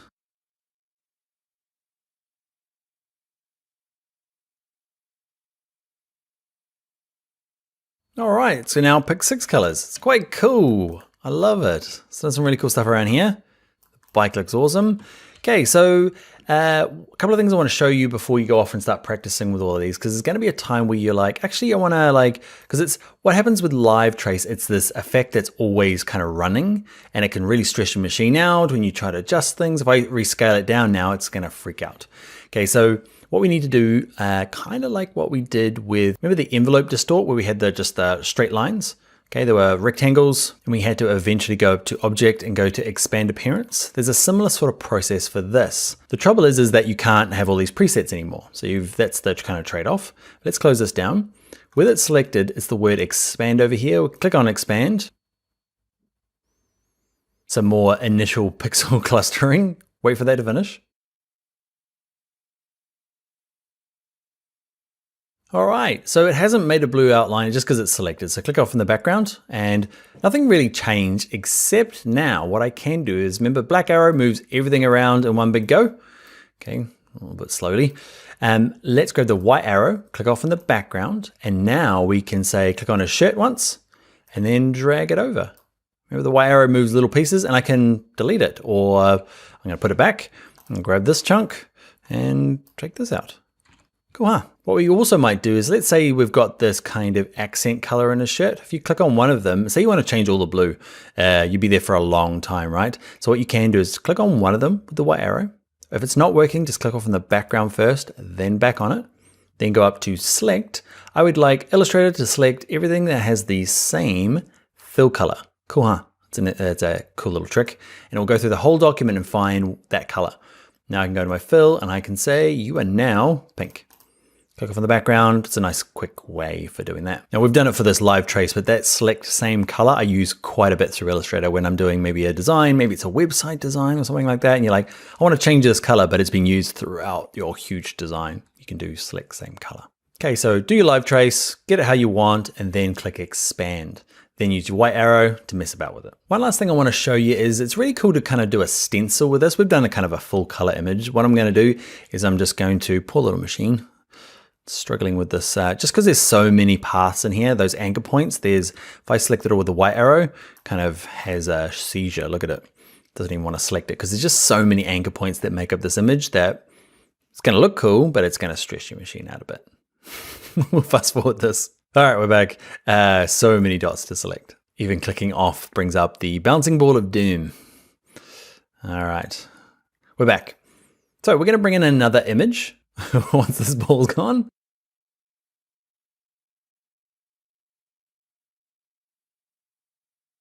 All right, we had to fast forward that up. That took a little while. I leave it in there kind of just so you know, like if your machine's going really badly, don't worry.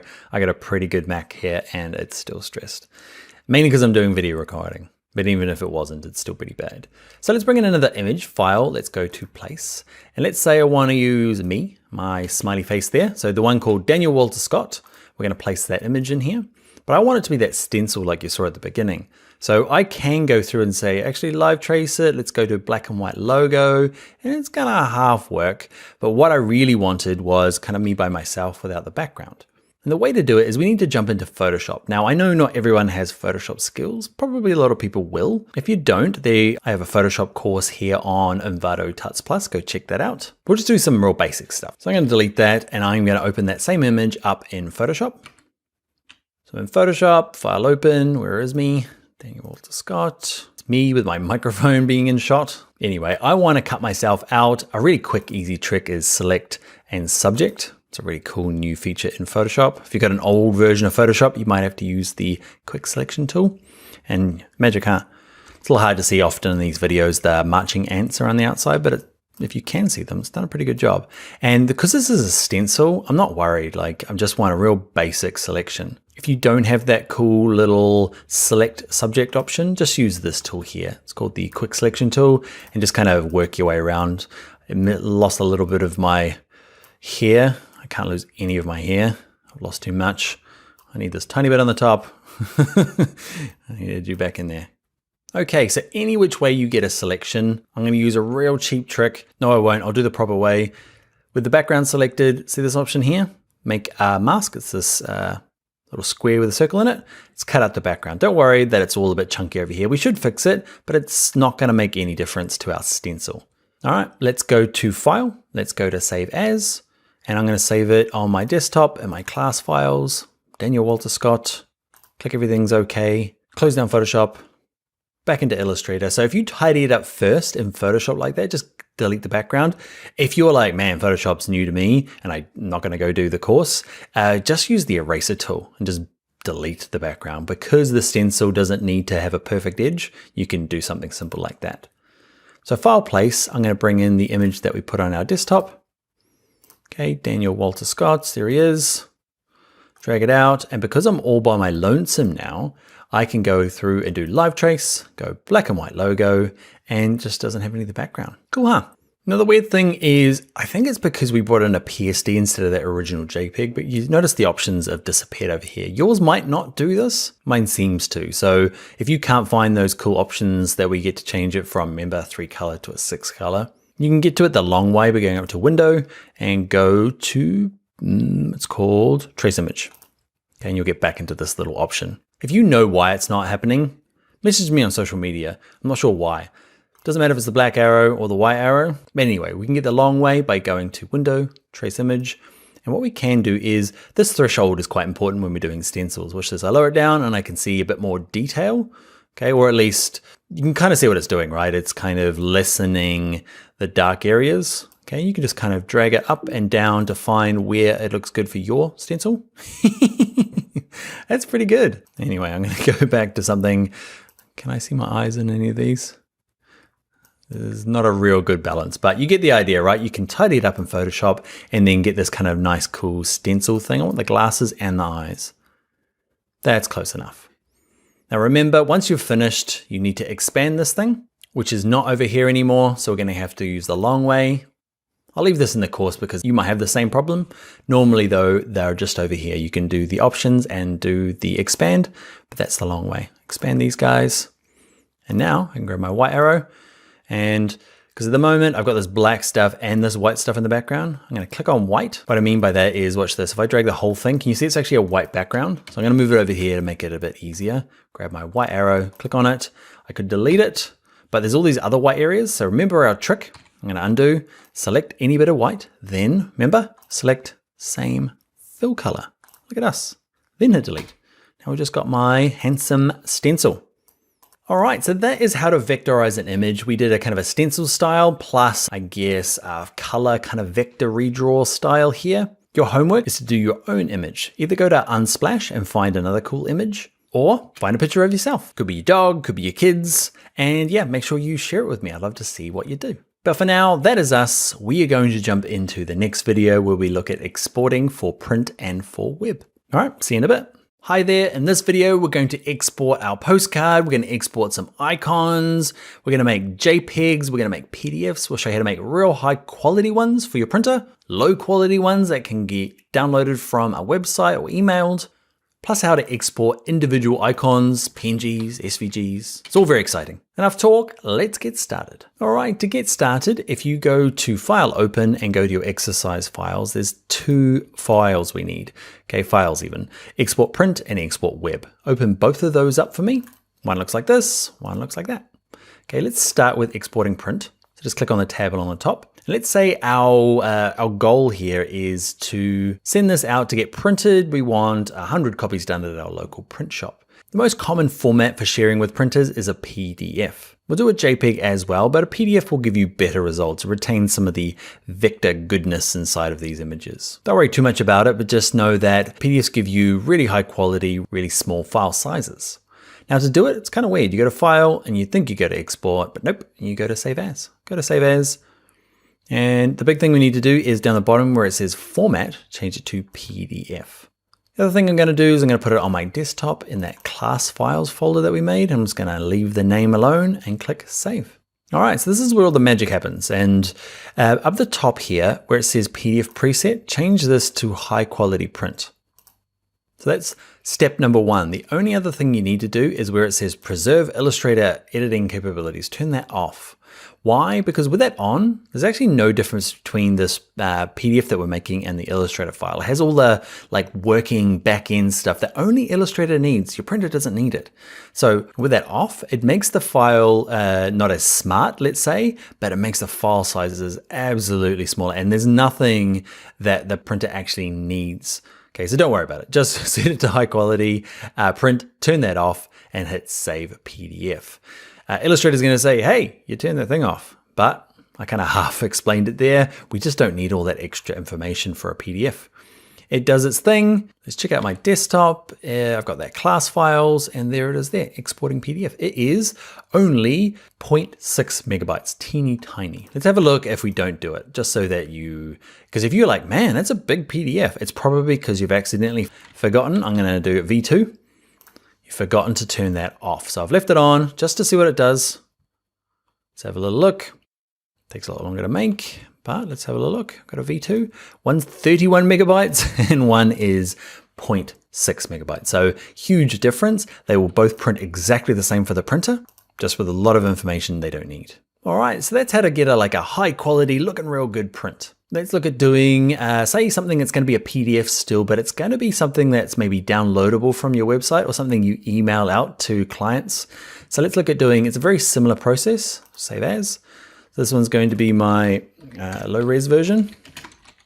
Same thing as before, PDF. And all we need to do though is at the top is go to smallest file size. Make sure that's off, still off. Click save. It says you've turned the thing off. I said, I know.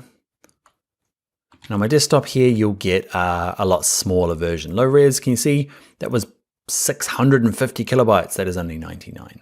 And if we have a look at it, it looks fine. It's a lot smaller. It's teeny tiny. And I guess in today's world, 0.5 megabyte's just fine. So you might not even have to get down to that really small file size. But we've just got one page. You might have a huge document with all sorts of things going on. Now, one thing that might happen is, it's not unlikely, but you might get a chance where you've set it to the high quality and it's still coming out really ugly. And you're like, what happened? You can go up to effects and go to document raster settings. Okay. And that might have been switched earlier on to something like screen, very low quality. You can turn it up here. Click OK. Yeah, I've had students run into that in the past. Let's say now that I want a JPEG, and this JPEG could be going for print because you're just like, I don't like PDFs. I need a JPEG for some reason. Or it needs to be uploaded to say your WordPress blog and you need a JPEG. Again, they like to hide this in a weird spot. Let's go to File, let's go to Export, and we're up to this one that says Export for Screens. You can use Export As well, or all three of these work. This is just the newer one, Export for Screens. And it's just really handy. I want to export this one here to this tab. Yours probably defaults to artboards. I want to export this artboard. Where do I want it to go? I'm going to click this little browse button. I'm going to stick it on my desktop in that same file. Click choose. What kind of format do I want it to be? Okay. This case, JPEG is probably going to work perfect. We'll do PNGs when we look at web in a minute. But basically, this little quality slider here, try 100. And what you're looking for, that's like as good as it can get. You might have to lower it down if the file size is getting too big, but JPEG 100 is going to look nice. You might actually just add a scale. And instead of scale, we're actually going to turn it back to 1 and actually just say, I want a JPEG that's 50 as well. So it's going to give me two options when it exports, and I can compare the two just to see the file size versus the quality. All right, let's click Export Artboard. And hopefully now I've got Artboard 1 and Artboard 1 minus 50. That means it's just the half quality one. And you can see the size is about half. And let's look at the two resolutions. 1, 2, 1, 2, 1, 2. Hard to see the difference. So either of those work for me. Let's look at doing something slightly different. So PDFs are best, JPEGs are fine, but let's say I want to export like lots of individual parts like this. I don't want this to be a full white document with these guys in the middle. I want them to have this kind of transparency so I can see through them. So that's the first thing. I need to make them something called a PNG. But also, I don't want to export them like what a lot of people do is they'll like delete this, then export that one. Okay, and then delete everything but this one, and then export that. So exporting them individually is a new little trick that Illustrator does. And they like to hide it in a completely different space from all the other things. Okay, and it's this option here under Window, and go to this one that says Asset Export. So this little panel here, I'm just going to drag it to the side. So all you do is, grab this one here, just click, hold and drag it. You can't drag the center because there's no fill on it. You have to grab the edge. So black arrow, grab the edge, drag it over here, and there he is there. So we drag all our icons in, we give them a name. This one's called my palette. Man, I can't spell. It's the French version. That'll do. Okay, so drag this next one in. I can spell funnel. Here we go. In your face funnel. All right, flame I can spell. Let's have a look at flame. So what I'm gonna do is this is actually in 2 parts. So I'm gonna select it with my black arrow, both of them, and then I'm gonna drag both of them in and wrong. Okay, can you see, because they weren't grouped, it went, oh, these must be 2 separate shapes. Okay, so I am going to undo that, and then you see 2 separate shapes, but if I select them both, go to Object, go to Group first, then drag them in, and then I can call it flame. Knowing that we can drag more than one in, I've grouped all of these ones for you, so I'm going to grab all 3 of these and just drag them all in. You can see how it gets a little easier with a bit of practice. This one's my brush, this one is my stamp. Yes, I can spell all of these ones. Pencil, that'll do. Okay, so you've got them all in here. Nothing really has happened. So this is kind of like a holding area. Okay, what I need to do is I need to select all of these. Look, when I click it, can you see what went blue? The editor will zoom in. It's a little hard to see on your own screen. You can click on individual ones and I can pick, oh, I want it to be a JPEG or I want it to be a PNG. What I'd like to do is just do them all at the same time. So hold Shift and just click them all until they're all blue. All right, now down the bottom here, you've got to decide on the format. Now, let's pretend we are going out to a website and we want transparency. So a JPEG, unfortunately, doesn't allow transparency. It'll put a white background in here. So if you export it, you'd be like, white background, weird. So you need to be this PNG. That will give you your kind of transparent background. But there is a new format that's getting more and more popular called SVG. You could do PDF here as well. Okay, but SVG would be, say I'm sending it to a web designer or developer for icons for a website. They might go, you might have a chat with them. They're kind of new.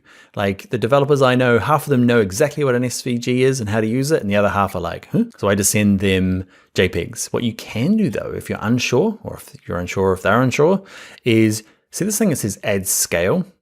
We're not going to scale it up. We're going to go back to 1 time. So they're both the original size, but we're going to do this. So it just means one's going to be PNG, one's going to be SVG, and it's just going to make 2 copies for you. You can send them both and they can just use whatever they like. So let's click export. In my class files, I'm going to make a folder just to keep them all separate. So these are my web icons. Click create, click choose, and hopefully now on my desktop somewhere, I've got web icons, and you'll see I've got 2 brushes. One's a PNG, one's an SVG. And if you're like, what is an SVG? It's basically a vector graphic. Not everyone knows what a vector graphic. Go check out a video here on Envato Tuts Plus about vector versus bitmap. It'll explain it with a lot more detail. But a PNG is a certain size, and if I scale this bigger, it's going to get all yucky and distorted. But an SVG, if I scale it up, you see it can scale up to the size of a mountain or a teeny tiny size, and it's still very, very small, a lot smaller than the PNG. So that's getting used more and more around the world. SVG is scalable vector graphic. PNG is, I have no idea. It's some sort of group, photography network group, I'm guessing. And the cool thing about it is you can see you've got all these icons now all ready to go. Gets even better when you start updating them. Watch this. If I go through now and I change the stroke color of this one to pink, can you see it changed over here? Then I hit export. Actually, I'll just do them all. Let's do them all. Select them, all of them, click on stroke. They're all pink. Can you see they updated here? Export. Oh man, cool, huh?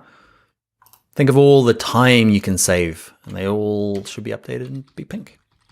So just make sure they're grouped, give them a name, learn how to spell. And that, my friends, is how to export for both print and for web using Adobe Illustrator. All right, I will see you in the next video where we say goodbye. Don't skip the last video though. I've got some useful parting information. I'll see you over there now. All right, welcome. You made it to the end. I hope you enjoyed the class. I hope you really love Illustrator as much as I do. The next steps for you, so you've done a really good kind of general introduction to Illustrator, okay? And the next steps for you is to maybe look at some more specific things. So here on the side, there are some really cool other tutorials for Illustrator. So go to search and just search for Adobe Illustrator and you'll find there's some really cool stuff. Daniel White's got some cool stuff and Jonathan Lamb has got some really cool tutorials here. If you want to see more stuff from me, I've got kind of like, this is the Illustrator for beginners. I've got a Photoshop for beginners. So if you are new to it or know it a little bit, go check that one out. I'm Daniel Scott here. So what else can you do? Your homework, okay, or the projects. Remember to post them on the forum. Remember, go to the forum and search for Illustrator, Adobe Illustrator for beginners, or post them to social media. Remember on Twitter, there's 2 accounts to tag. There is Tuts Plus Design and also Dan Loves Adobe. That's my personal one. So tag both of us. Also on Instagram, I am Bring Your Own Laptop. Yeah, that's the end. I never know what to do with these end parts. It's kind of I like to just keep talking until I run out of things to talk about. And we get to that awkward bit where I just stare at the camera for a while. I'll wave though. We're at that point. Bye now. Hope to see you in another course. I'll keep waving for a while.